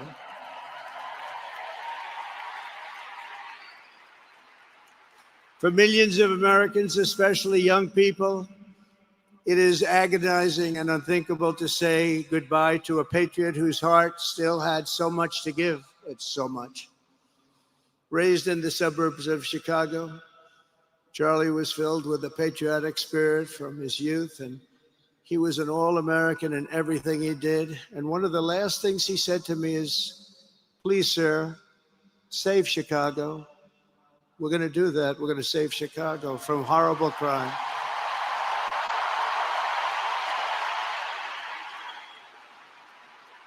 In high school, he was the quarterback of the football team and the captain of the basketball team. He was a good athlete. A lot of people don't know that about Charlie. He was an Eagle Scout who spent his school lunch breaks listening to another champion for liberty, somebody that he greatly admired, Rush Limbaugh.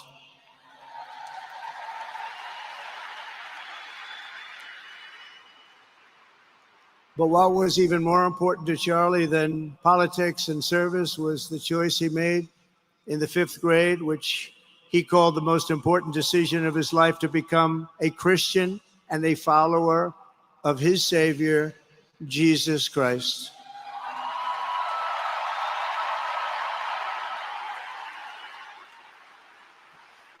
Inspired by faith and his love of freedom, Charlie did something remarkable when he was just 18 years old.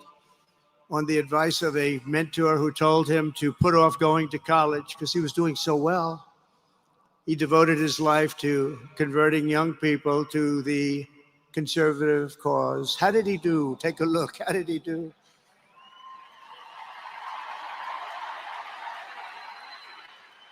In 2012, 2 days after graduating high school, and with just $1,800 in his pocket, the young man from Illinois, who no one had ever heard of, started an organization whose grand ambitions were captured in its name, Turning Point USA. Great name.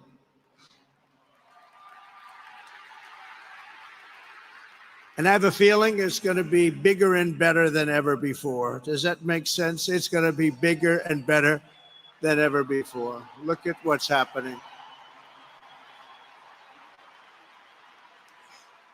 12 years ago, Charlie walked onto his first college campus, the very liberal University of Wisconsin at Madison.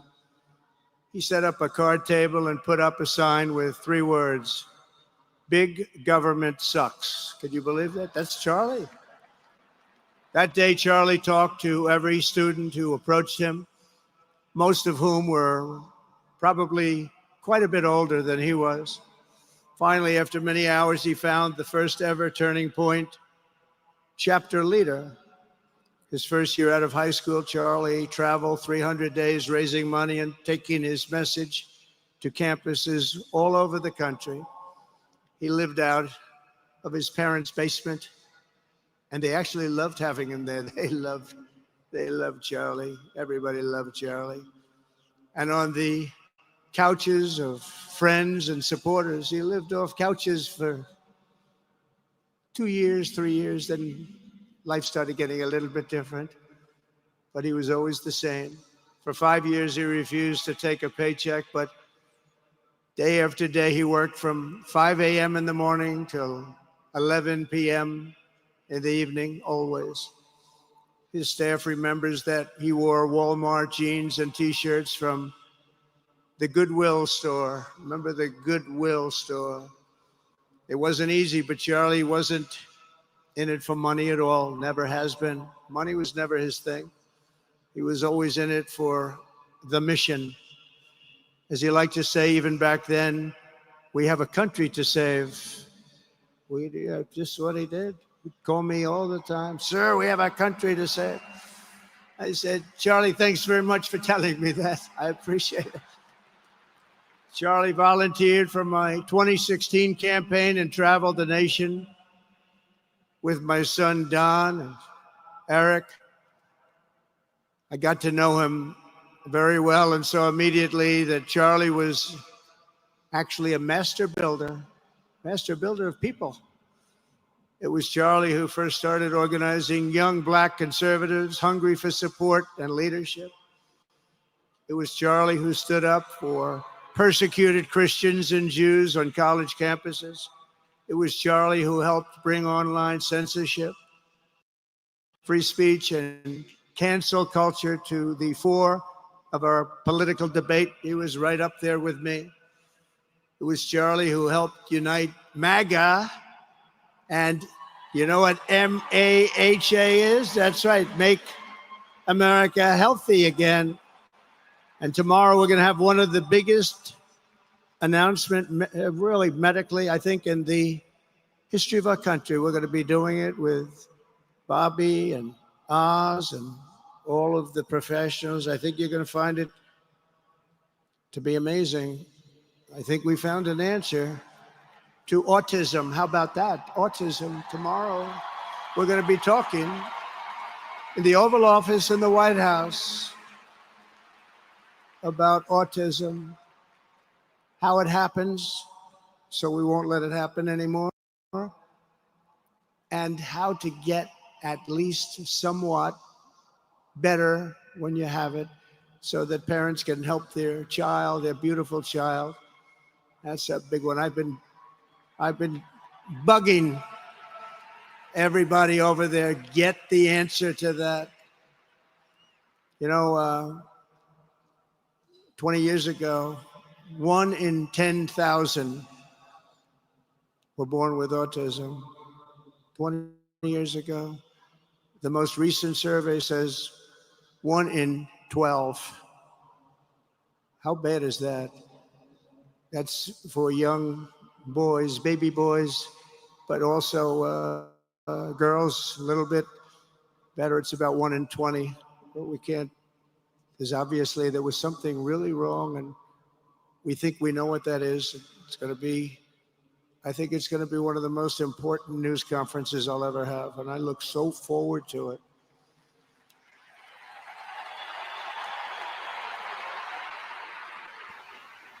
And you know who else looked forward to it? Because he knew I'd tell him a little bit about what was going on. Was Charlie. He would have been front row center, believe me. We'll be missing him tomorrow. It was such a big deal for him, too. He brought together Donald Trump, Bobby Kennedy, right here in the great state of Arizona 1 year ago. Remember that? What a night, what a day that was. And it was Charlie who was among the first to speak to me about a man from Ohio by the name of J.D. Vance. Have you ever heard of him? He's doing a good job.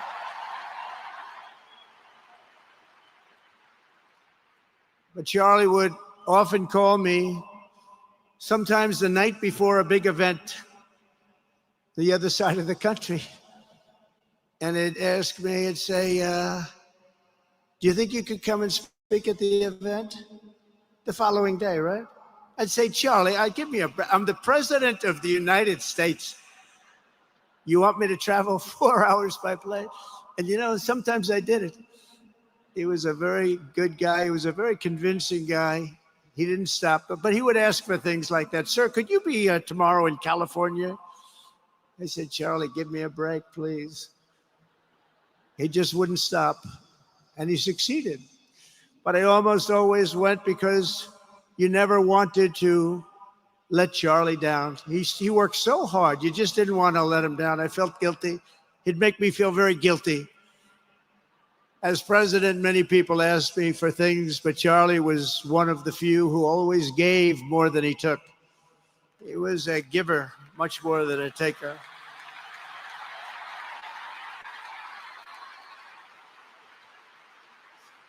And no matter how big Charlie became, no one was too small for him to notice. He was good to everybody. Didn't matter. Several years ago, a fourth grader asked Charlie to appear on his podcast, which was probably only watched by the parents of that fourth grader.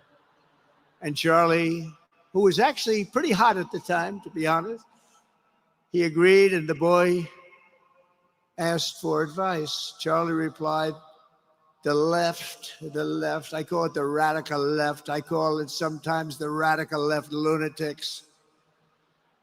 But Charlie didn't say that. He called it the left. He was probably right, but I can't help it. I can't help it. So he said the left, radical left lunatics, may have all the money in the world, but they can never outwork me. I will wake up as early as I need to, about himself. I will stay up as late as I need to, and I will never stop fighting for our country. And he did this until his dying breath. That's what he was doing. That's what he was doing. Think of it. Wow.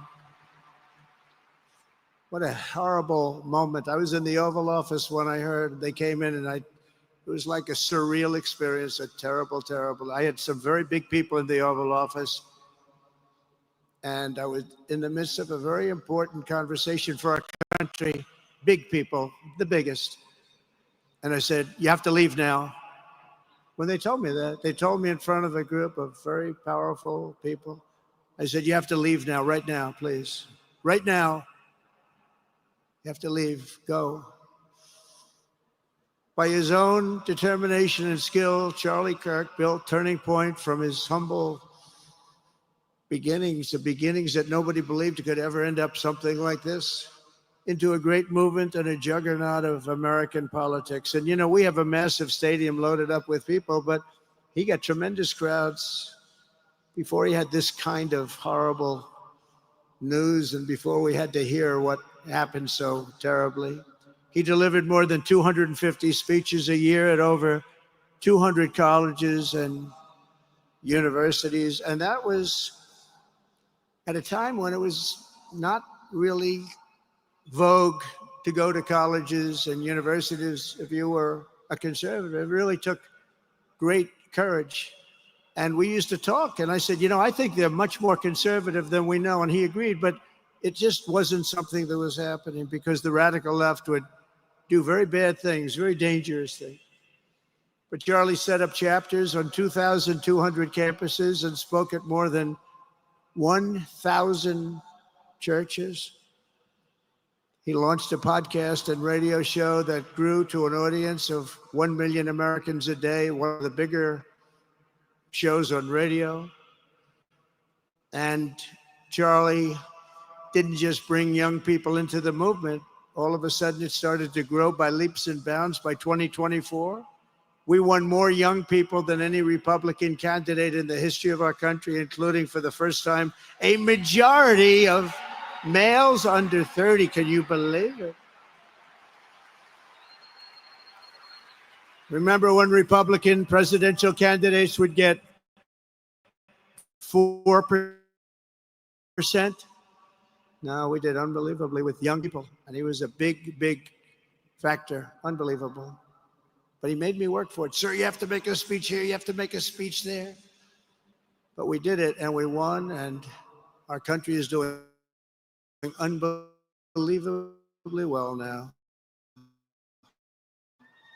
We had a country that was dead 1 year ago anywhere in the world, and Charlie helped us make it that.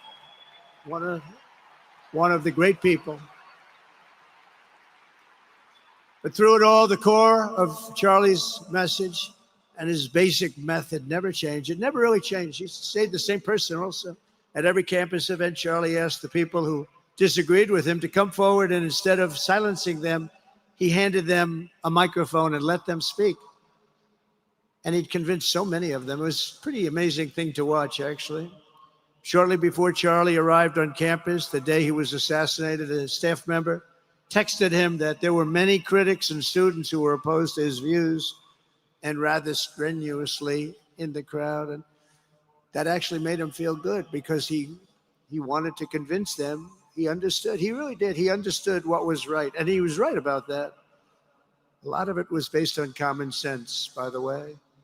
Charlie wrote back to the staff member saying, I'm not here to fight them. I want to know them and love them, and I want to reach them and try and lead them into a great way of life in our country. In that private moment on his dying day, we find everything we need to know about who Charlie Kirk truly was. He was a missionary with a noble spirit and a great, great purpose. He did not hate his opponents. He wanted the best for them. That's where I disagreed with Charlie. I hate my opponent, and I don't want the best for them. I'm sorry. I am sorry, Erica. But now Erica can talk to me and the whole group, and maybe they can convince me that that's not right, but I can't stand my opponent. Jeez. Oh, my God. Ask off. He's angry. Look at that. He's angry at me now. He wasn't interested in demonizing anyone. He was interested in sparking a persuading everyone to point. The ideas and principles when you add were good, a little right, too and much. true.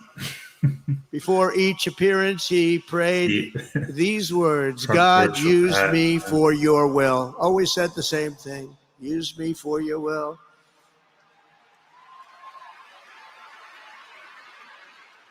And that is exactly what God did. When you think, that's exactly what he did. The more success Charlie had, and he was getting more and more successful, the more dangerous his mission became. On campuses all over the country, his quest for open dialogue was met with menacing hate. There were bomb threats, pulled fire alarms, and countless rage-filled radicals who tried to shout him down. It was nasty. I used to say, Charlie, this is nasty stuff you're doing. At one event, police had to build barricades to protect students from an angry mob of thugs. Many of these people, by the way, are paid a lot of money to do this. They're agitators. They're paid agitators. Remember that. When you see they all have the same beautifully printed sign, every sign is identical, comes out of a top-level print shop. That's not the signs that are made in somebody's basement. Those are paid for by very bad people, and hopefully we're going to be finding out through the DOJ who those people are.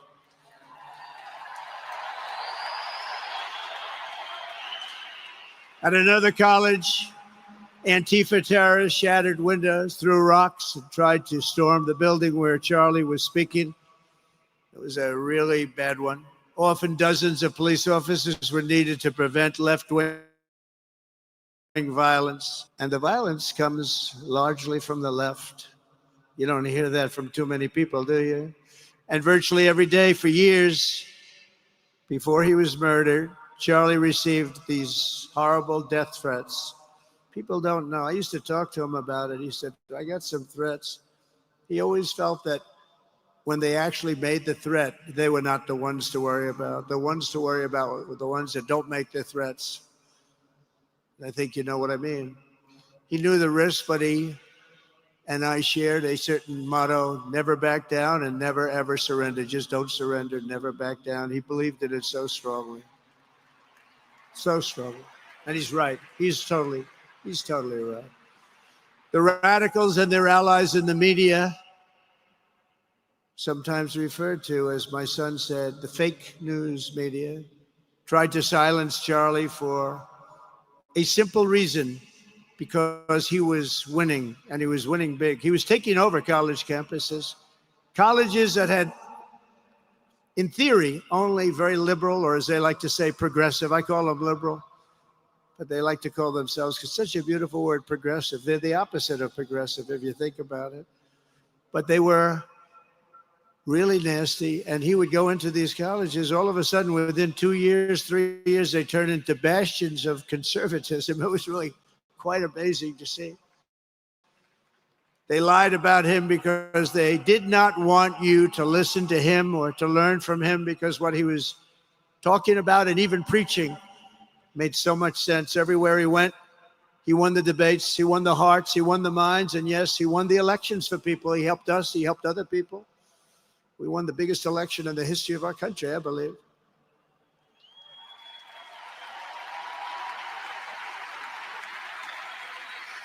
Charlie Kirk was without a doubt among the most influential figures in the most important election in the history of our country.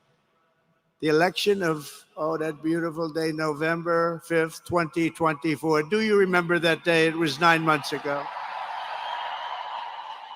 What a day that was.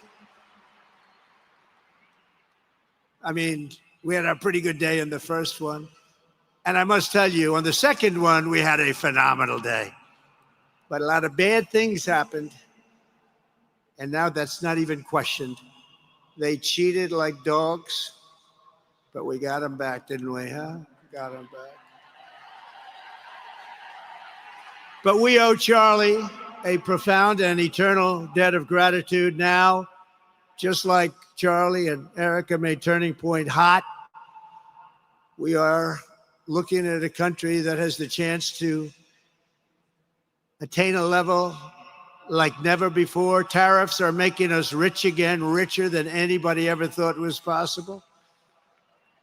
And the only one challenging them are people that hate our country or foreign countries that are paying a price, because they did the same thing to us for years. They took advantage of us, but we're making money. We're becoming richer and richer. And we're taking care of our people better and better when we do that. And we can take care of other countries better and better. But we're doing unbelievably well. The tariffs have really been a hold. The election was big, but the tariffs, because of the election, came in. And remember, other nations do that to us. And Charlie understood that. He saw the money. He saw what was coming into our country, and we can use that for Medicare, Medicaid, Social Security, all of these things that we fight so hard for. And that's exactly what's happening. The numbers are incredible. When the news finally came out on election night last November that the race was officially won, came out pretty early in the night. Charlie was live on camera. In that moment, he was overcome with emotion. I've never seen him like this. He was so happy. For a long while, he said nothing. His eyes were filled with tears, and then he buried his face in his hands and he started crying. That wasn't the Charlie I knew, but in thinking about it, it actually was the Charlie I knew, because he had a tremendous heart. He just wanted what was good for our country, and he saw us going in such a horrible direction. Lovingly, Eric, and this was so beautiful, Erica put a MAGA hat on to cover his bowed head. I like that very much. MAGA, we love. Does everybody love MAGA? Make America great again.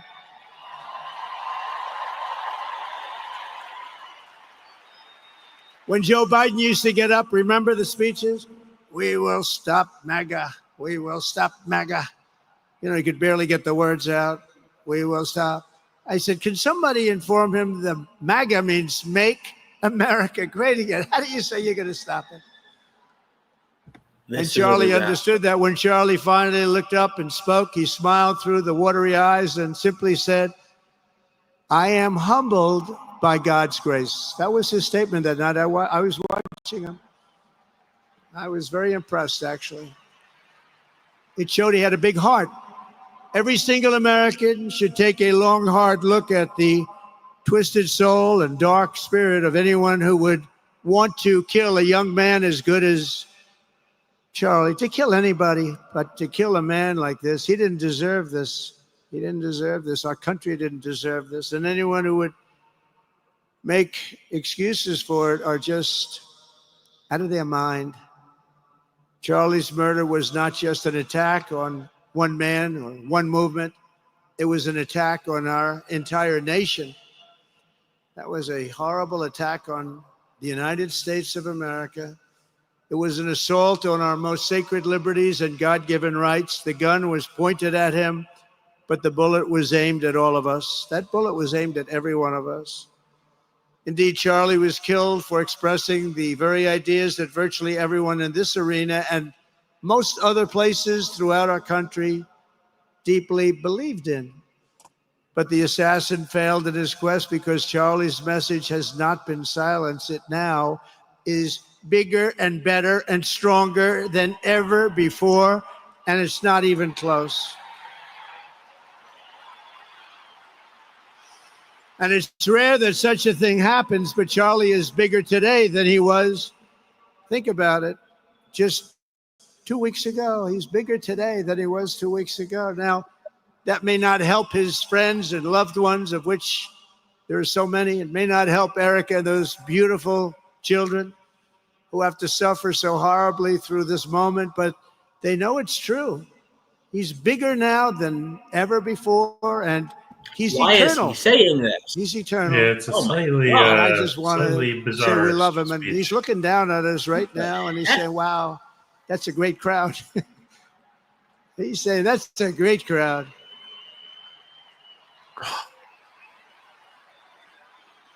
And it's a great crowd of patriots.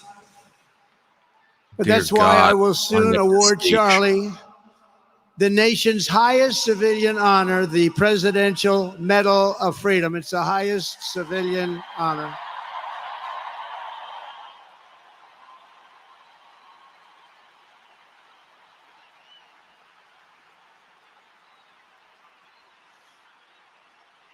And we will do the ceremony at our beautiful White House in a very safe Washington, D.C., a place that Charlie truly revered. You know, we stopped the crime in Washington, took 12 days. Now you can go to restaurants, you can walk down the middle of the street with your wife. You can have your wife walk alone down the middle of the street. She's going to be in good shape. What a difference. What a difference good management really makes. But it's, I'm so proud of that Washington, D.C. You know, it's one of the worst in the nation, in the world. And now it's considered a very safe city. And it's also, I passed it yesterday, I went through it, and the lawns are good. It's like a different place. It's like the tents are gone, the threats are gone, the gangs aren't there. We got rid of, we took out 1,500 career criminals, 1,500. If you have 3 career criminals, that can make a a big difference. But I'm so proud of Washington, D.C., and now we're going into Memphis, and we'll get that one straightened out fast. And then we're going into some others, but we're going to go to Chicago, and we're going to have Charlie very much in mind when we go into Chicago, and we'll get that one straightened out. You have an incompetent governor who he thinks it's okay when 11 people get murdered over the weekend. He thinks you don't have any crime when 11 people get murdered and 28 people get shot. He says he's got crime. No, they don't have it under control, but we'll have it under control very quickly. So we're going to be doing that. And Charlie loved what we were doing. He was so proud of what happened. He was there to see it. He so proud of what happened in Washington, D.C. As you know, the depraved assassin who planned and executed Charlie's killing has been arrested and charged with capital murder. God willing, he will receive the full and I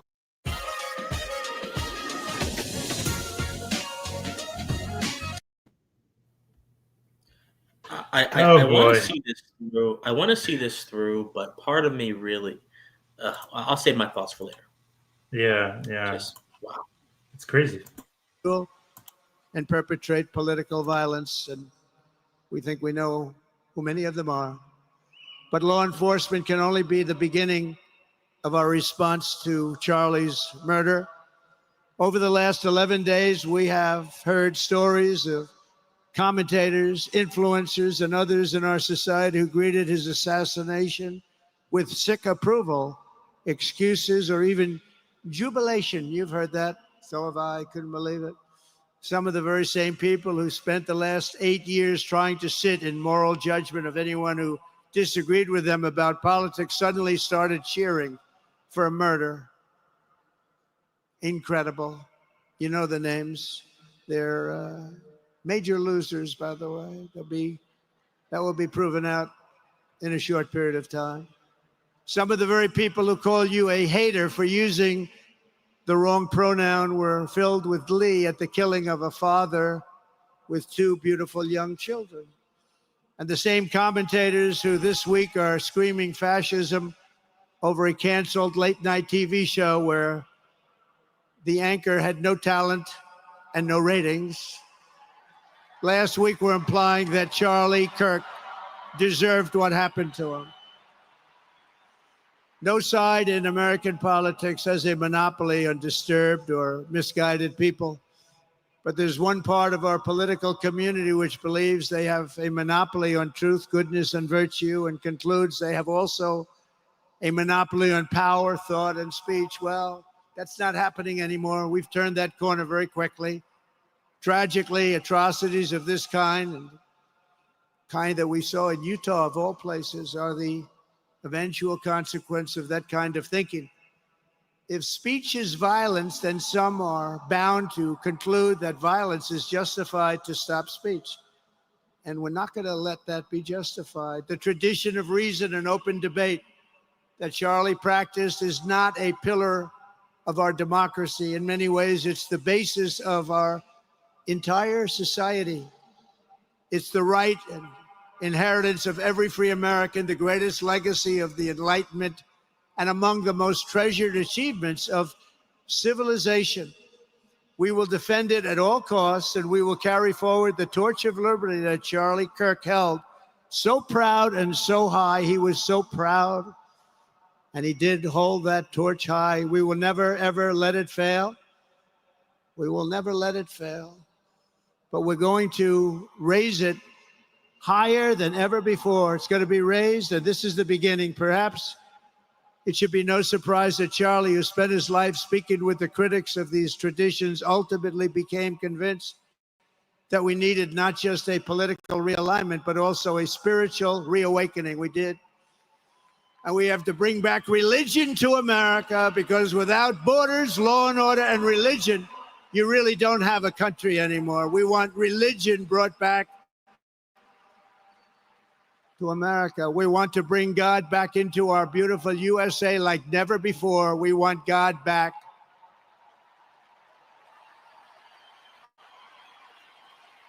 Charlie would have been so pleased to hear his friends and colleagues today giving testimony and giving glory to God. Within minutes of the gunshot in Utah, millions of Americans, young and old, heard the news and dropped to their knees and started praying. Even many who rarely prayed asked God for a miracle. Please, God, save Charlie. But although Charlie's time with us on earth has ended, those prayers for a miracle have already been answered. Look at what's happening. Look at what's happening. In the days since Charlie's death, we have seen how his legacy has touched so many millions around the world.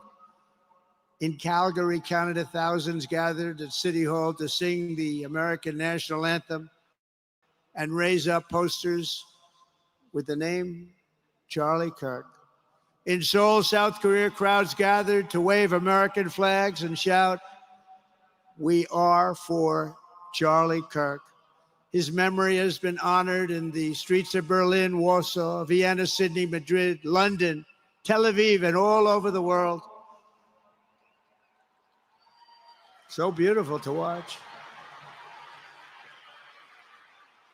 A man as far away as rural Australia texted a pastor, "I'm going to come to church tomorrow for the first time ever."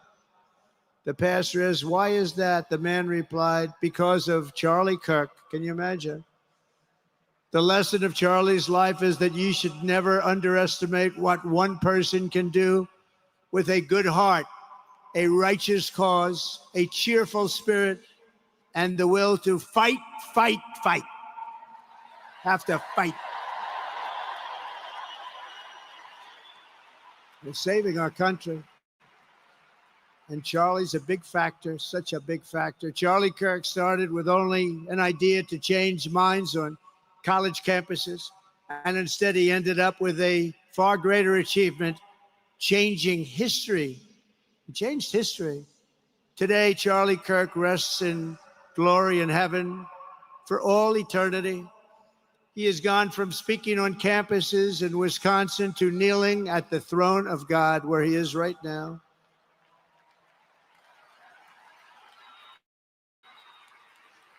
We grieve for the friend and leader that we have lost, but we go forward strengthened by his faith and bolstered by his courage and inspired by his example to defend the country he lived for the freedoms he died for, and the values in which he so deeply believed. He believed in values that we should all believe in. Charlie created something very special. It's called Turning Point USA. And under the leadership and love of Erica, it will become bigger and better and stronger than ever before.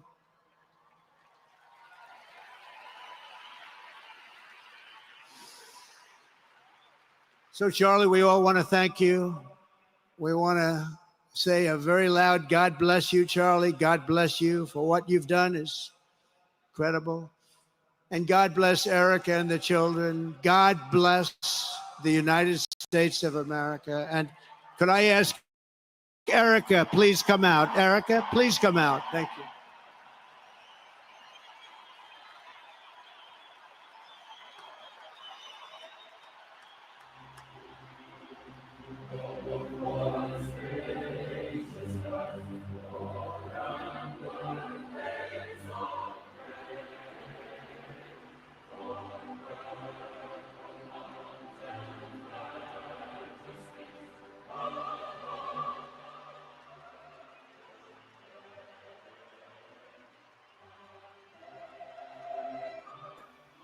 All right.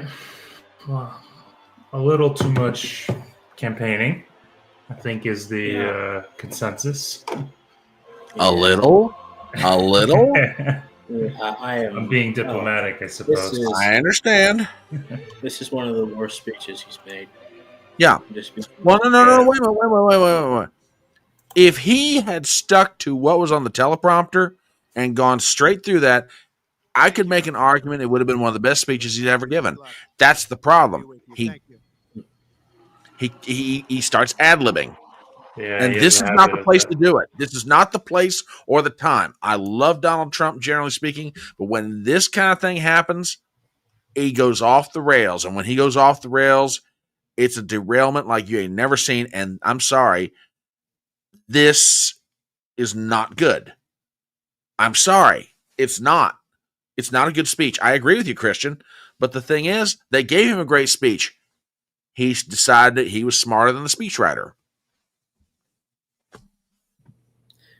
I see. And when people, and I'm sure people on Twitter are already criticizing how I'm sure the articles tomorrow on the Monday newspapers and the Monday publications are going to read very unflattering things. Look, I'm not a partisan in the first place, so I don't defend people like that. But I'm certainly not going to defend this. No, I agree with you. I'm gonna let them have it. I can't defend this. No, it's indefensible. Erica Kirk made one of the most powerful speeches, one of the most powerful calls to unity and moral clarity in modern American history. I would probably even say the most powerful. I would use the superlative. Yep. And right after that, Trump goes on and endorses vengeance and says, well, no, actually, I hate my enemies and I want to crush them. I'm sorry, Erica. And then also goes on to say, Charlie is bigger now that he's dead. And I know that doesn't really sound good to Erica, but he's bigger now. What does one even do with that? What does one even do with that other than recoil in disgust at the callousness, at the senselessness, at the shallowness of that string of thinking? It's just not. It's not pleasant. It's not becoming of someone of Trump's caliber. It's not becoming of the president. And it's certainly not becoming of the person who is the de facto leader of the American Restorationist Project. So I'm unsettled right now. May I respond to that? You asked Please. The question, what do you do with that? Don't say it. There's a difference between what you think and what comes out of your mouth. There should be a filter in between the two that stops you from saying sometimes what you are thinking. Apparently, Trump turned off his filter today. I mean, good God. I mean, I agree with you. Erica Kirk gave one of the most gracious, under fire speeches that you could ever give in that situation. It's like I said, I cannot, in my recollection, and maybe it was the case, I can't remember Ethel Kennedy eulogizing her late husband, Bobby Kennedy Sr. I can't remember Jackie doing it. I can't remember Coretta Scott King eulogizing M.L. King Jr. Okay? The speech that Erica Kirk gave today, will it go down in the annals of American rhetorical history? I don't know. Kind of depends on who's compiling the book. It will be remembered. And then, with all due respect, you have the President of the United States that goes stepping around, like a drunk man coming out of a bar. He's all over the place and just totally washes out the speech that she just gave. I'm sorry. Just unacceptable, uncalled for, unnecessary. Yeah, my disappointment is immeasurable. I really expected much more. Yeah. I'd have an event like this. A commenter put in the chat, when RBJ died, Trump, he didn't give a eulogy at her memorial service, but he certainly said comments about her. His comments were very graceful, they were very short, and they were very pointed. Yep. He could have done the same thing on a much bigger scale in a way that respected not just someone who was on the same side of the political aisle as him, not just someone who helped him get elected, but one of his closest friends who died in a tragic way. Mm-hmm. And the fact that he refused to do that should give everyone, even his most ardent supporters, pause. I'm not saying you have to dislike him. People can make mistakes. But I am saying that should give you pause. And it should cause you to reflect on what kind of leader you want to have going forward when Trump eventually hands over the reins to somebody else. No, I agree. I don't think we have time, but I definitely have some complaints about. Please go ahead. Yeah. This will be a can of worms topic, but I'm not a big JD Vance guy. So when we look down the road, I don't know. It's an open-ended question, because I feel that maybe I'm growing. Maybe JD Vance will grow on me, but for all that talk that we had about the Democrats, we can equally look at the GOP, and frankly, I think it would be wise for Musk to stop his feuds and go back to the GOP and his wisdom and his foresight, because he sees at a technological level where we're heading, and he was wise enough to invest in renewables without becoming a socialist and things like that. But when Steve Bannon says "Let Trump be Trump," I'm sorry, but we're in a Grandpa Trump stage. So we don't. Yeah, unfortunately, he's reached Grandpa Trump stage, and I don't know. I don't know who's in his circle, completely, but too much campaigning. Not just a little. It was too diplomatic. It was definitely too much campaign. It felt like the speech was 75% campaigning. It's to this comment I put up on the screen. It's totally fine to have frustrations. I have frustrations myself. I've got several frustrations. I've outlined them over the course of this live stream. I'm frustrated with how we view our politics. I'm frustrated with how we think about our politics. I'm frustrated by the significant lack of moral education in this country that leads to poor character formation, which leads to killing your political opponents. I'm upset about the viciousness that is unrestrained by a lack of moral reflection and education, which viciousness results in things like assassination culture. I'm upset about the fact that our political system has been so entrenched, and the narratives thereof have been so entrenched in our society, that when people speak against it, they are susceptible to becoming martyrs. I'm upset about the fact that, I'm upset about a lot of different things. However, I'm also upset about the fact that there appears to still be this massive double standard when it comes to confronting political violence. There's a lot of things to be upset about. Having said that, in the midst of your anger and your frustration, you must temper that with prudence. And prudence is going to enable you to see beyond that temporary state of frustration and actually chart a path towards solution. And not just chart a path towards solution in the political realm, but chart a path towards a better temper in your own personal moral world. So I think Erica Kirk's speech reflected that prudence needed. Mm-hmm. Not just didn't reflect just prudence, it reflected charitability as well. Immense charitability, more charitability than I think she even had on her own accord. She used her faith as a way to transmit the charitability into her heart and give her like extra currency, so to speak. If you imagine her moral charitability as a credit card, she probably had maxed it all out when her husband died like that. But her faith allowed her to exceed the limit and give more and more and more. And that is the mark of an extraordinary person, an extraordinary mind, an extraordinary woman to even have the strength to do this such a perilous time. 11 days, not even 2 whole weeks after what happened. So we can have our frustrations, but our frustrations must not lead to imprudence. And Trump's speech largely was really imprudent. Some parts were nice, right? Him calling out violence from the political left, that was nice. Him saying that one side believes they have monopoly on virtue and all that kind of stuff. That's actually a very smart point. It is absolutely true. That is true. I certainly believe. So of course there were golden nuggets throughout it. But the whole direction of the speech seemed to be one of political aggrandizement.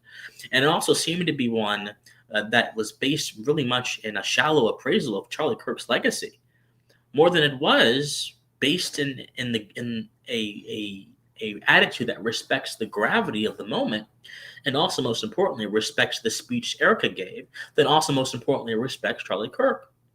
Yeah. So we can't let our frustration be the standard by which we interact with things. It is better to speak late, but speak calmly and prudently, than to speak early and scream and yell and add nothing to the conversation except ruin and chaos. That is my personal opinion. That's the ethos I use to guide my own approach to all this kind of stuff. So I don't mean to throw the baby out with the bathwater. I don't mean to negate President Trump's legacy.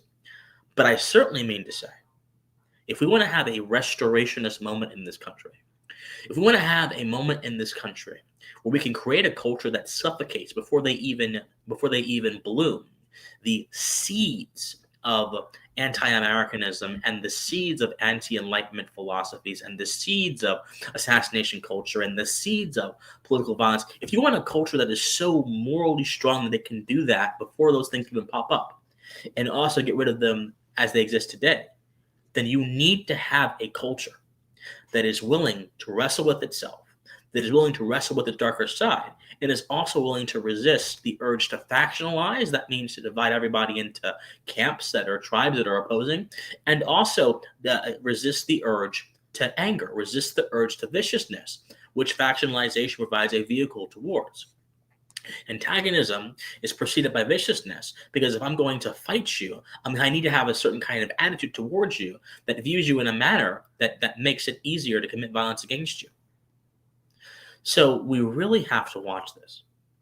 And I think Erica Kirk's speech did a very good job in getting us to that point. Yeah. Trump's speech did not. And we need to, well, I'm not going to say we, because who's we, but I think any person that cares about the future of this country should have pause tonight. I agree. Yeah, I mean, to borrow a line, there's a time and place under heaven to do all things. When you're going to the memorial service of a man who's been killed, murdered, assassinated, and your staff writes a speech fitting to the moment, go deliver that speech. Don't ad lib. And the only way you should ad lib, or the only reason you should ad lib, is if it enhances what is in the text of your speech. That's it. Trump didn't do that. I'm sorry. I love President Trump. I'm a supporter of President Trump. But when he messes something up, I'm going to say it. He messed this up. I agree with you. Erica Kirk should have been the last speaker at that event. No offense to the president. And I understand why they put him on last. The office demands that. The protocol demands that. I get it. But he just stepped all over a good 3 hours worth of an amazing event. And the event's still amazing. I mean, Trump's not going to take the complete shine off of everything that was done here today. Well, this was a politically speaking, an amazing event. From a moral and spiritual standpoint, it was an amazing event. It was the intersection of so many different things simultaneously in one happening. And I agree with you. There were certain golden nuggets. I mean, an evangelist for American liberty, martyr for American freedom, master builder of people. These were great lines. These were great lines that either Trump or his speechwriting staff put together for him in this. But just whenever he would go off teleprompter, I'm sitting there cringing, going, "Go, get back on the speech, get back on the speech, get back on the speech." You know, and if he'd have done that, he'd have been fine. You know, and in the long run, I don't think the speech. Trump right now in his presidency is at a unique moment. You know, people have always said, "Well, I really wish he would act like he has nothing left to lose." Okay, you just saw an example of that. Because there's no consequence to Trump. He gives this speech, there's no consequence to him. It's not like he's got to worry about getting reelected. Now, granted, that's a myopic view of in the larger picture, but imagine if he carries that attitude forward in everything he does. I have nothing left to lose. I have no one left to answer to. You're going to get more of that. You're going to get more of what you just saw. So, yeah, I think this ought to give people pause. Not just for a faux pas of a speech, but the reflection of an attitude that's going to be there for the next 2.5 years. Yeah. Prudence ought to be present in everything we do, especially for the President of the United States. Yeah. But other than that, other than the end, again, I am in awe at Erica Kirk's composure, at her clarity, at her grace, at her pointedness, at her virtue. I said, if you want to see a just person, an honest person, a person that possesses fidelity to its highest, a person that possesses more charitability than they can afford, Erica Kirk is the living, breathing example of that. It is Amen. just you don't see many people in the world like that. No. You don't see many people in the world like that. You have to be at the height of character formation. You have to be at the end of a very, very long process, a very, very long walk with the lowest parts of yourself, the mediocre parts of yourself, and the best qualities and aspirations of yourself. Those three have to cohere at the same time in order for you to get to a place where you can do what she did today. Mm-hmm. It is a long process. And she's young. She's like 36. Mm-hmm. And she already got to that point. Some people in their 70s are still not at that point. So both her, go on. No, go ahead. I'm sorry. So both her and her husband were rather exceptional, right? And how they were able to measure and handle all these things. Yeah. Blue Streamer asks a really good question, and I think the first part of it we've sort of dealt with. It's the second part I want to talk to. What's the trajectory we can expect? I guess the best way for me to answer that is, well, it sort of depends on which aspect of this event you're talking about. The politics of it, again, as I said earlier, I don't think the left in this country realizes the forces that have been unleashed by the assassination of Charlie Kirk. And it's not something you're going to see or feel immediately, but there are rumblings, certain green shoots of things that are happening out there in the popular culture. Spiritually, there has been, and I'm hesitant to use this word. There has been a spiritual awakening, a revival, if you want to use that term, that's been going on in this country slowly but surely underneath the nose of the modern American media. It's been happening in various places, various things, and you can see its impact culturally. Does this today or the past 11 days accelerate that? Well, yet to be determined. But I don't think it can be denied that the assassination of Charlie Kirk, in its own unique way, contributes to a reexamination by individuals and corporately as a nation. What kind of people do we want to be? What kind of values do we want to reflect? What kind of God do we wish to serve? And I think that's going to be a debate and a discussion that's going to really get thrown into a higher gear because of all this. So, we'll see what happens. Yeah.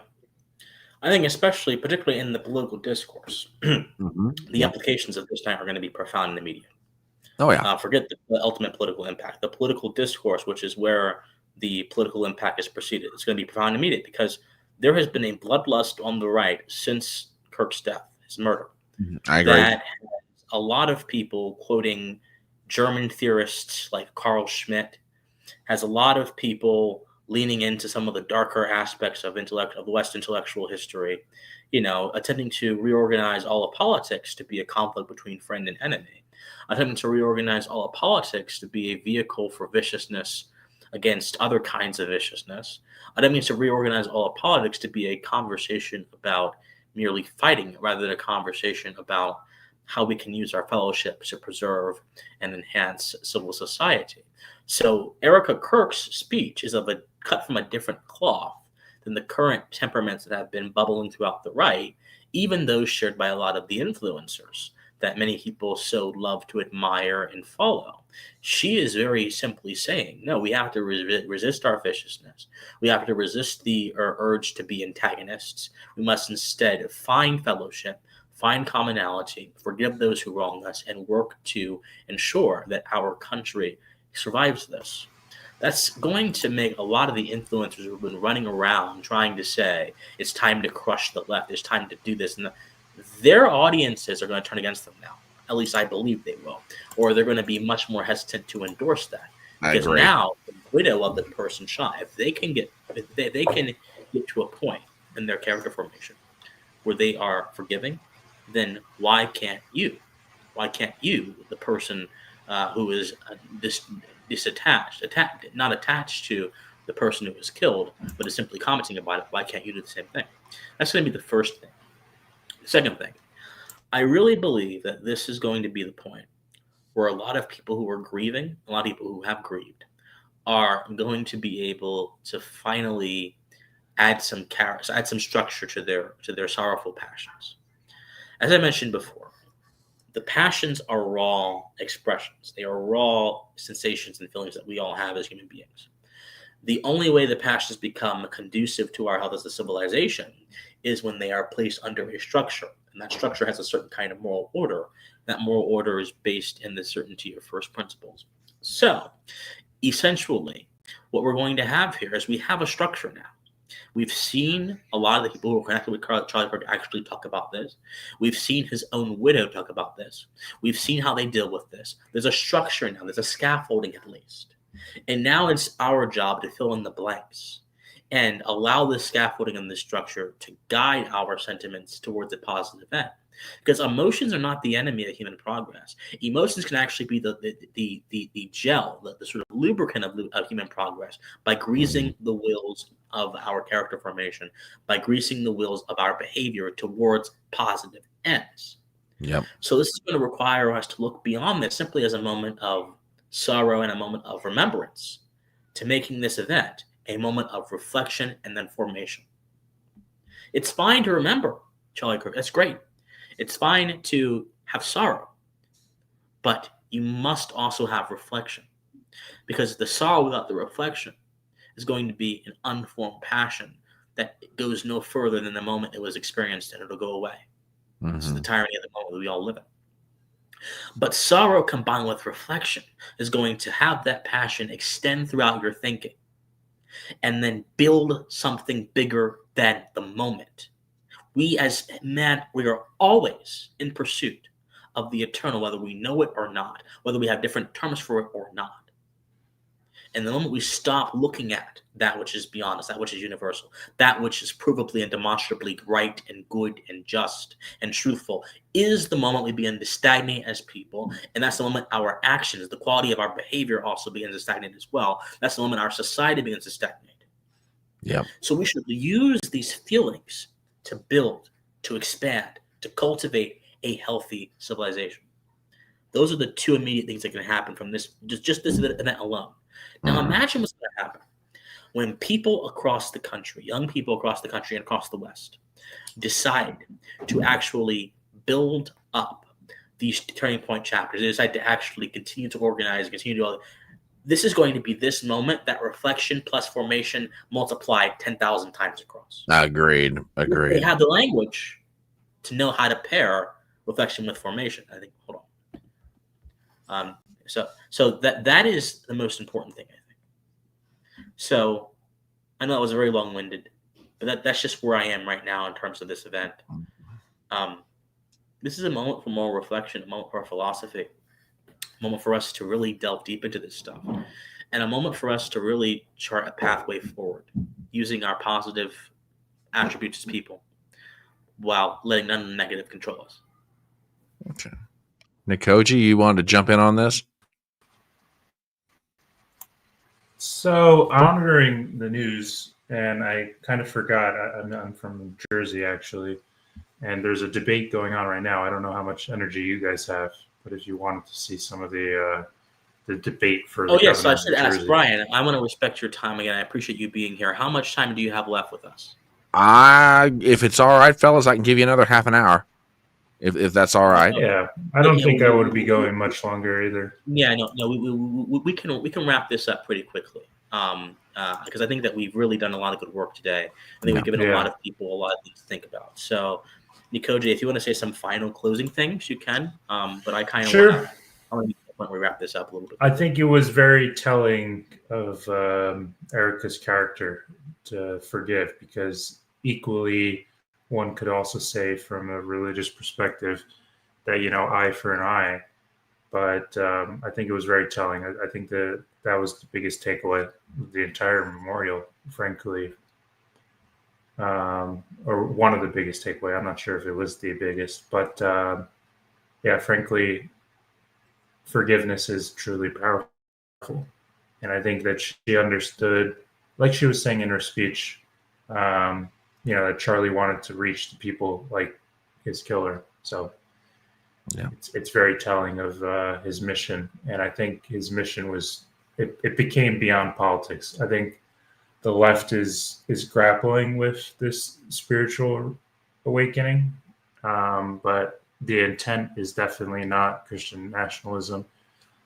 And I think it's a mistake that they keep using that phrase. Agreed. Yeah, I mean, if we remember how progressivism came about, progressivism married both class-based resentment, status-based resentment, and also religion. A lot of the progressives in the progressive era were actually quite religious. Well, Woodrow Wilson was a strong Christian. In fact, one of his fears about communism was that it would introduce atheism to America and erode it culturally. He was a strong Christian.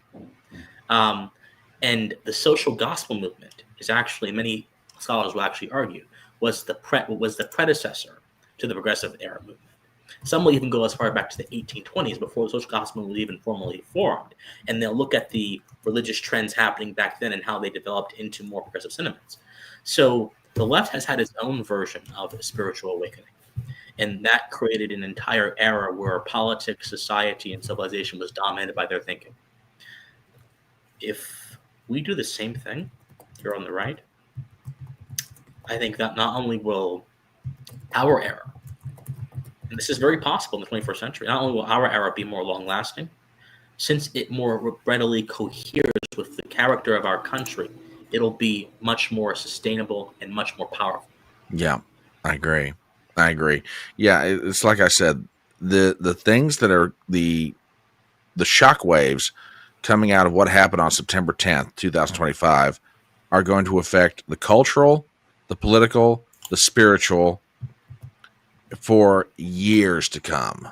We have, I think everyone on this panel has a pretty good feel for culture, especially you two gentlemen, as you're younger than I am.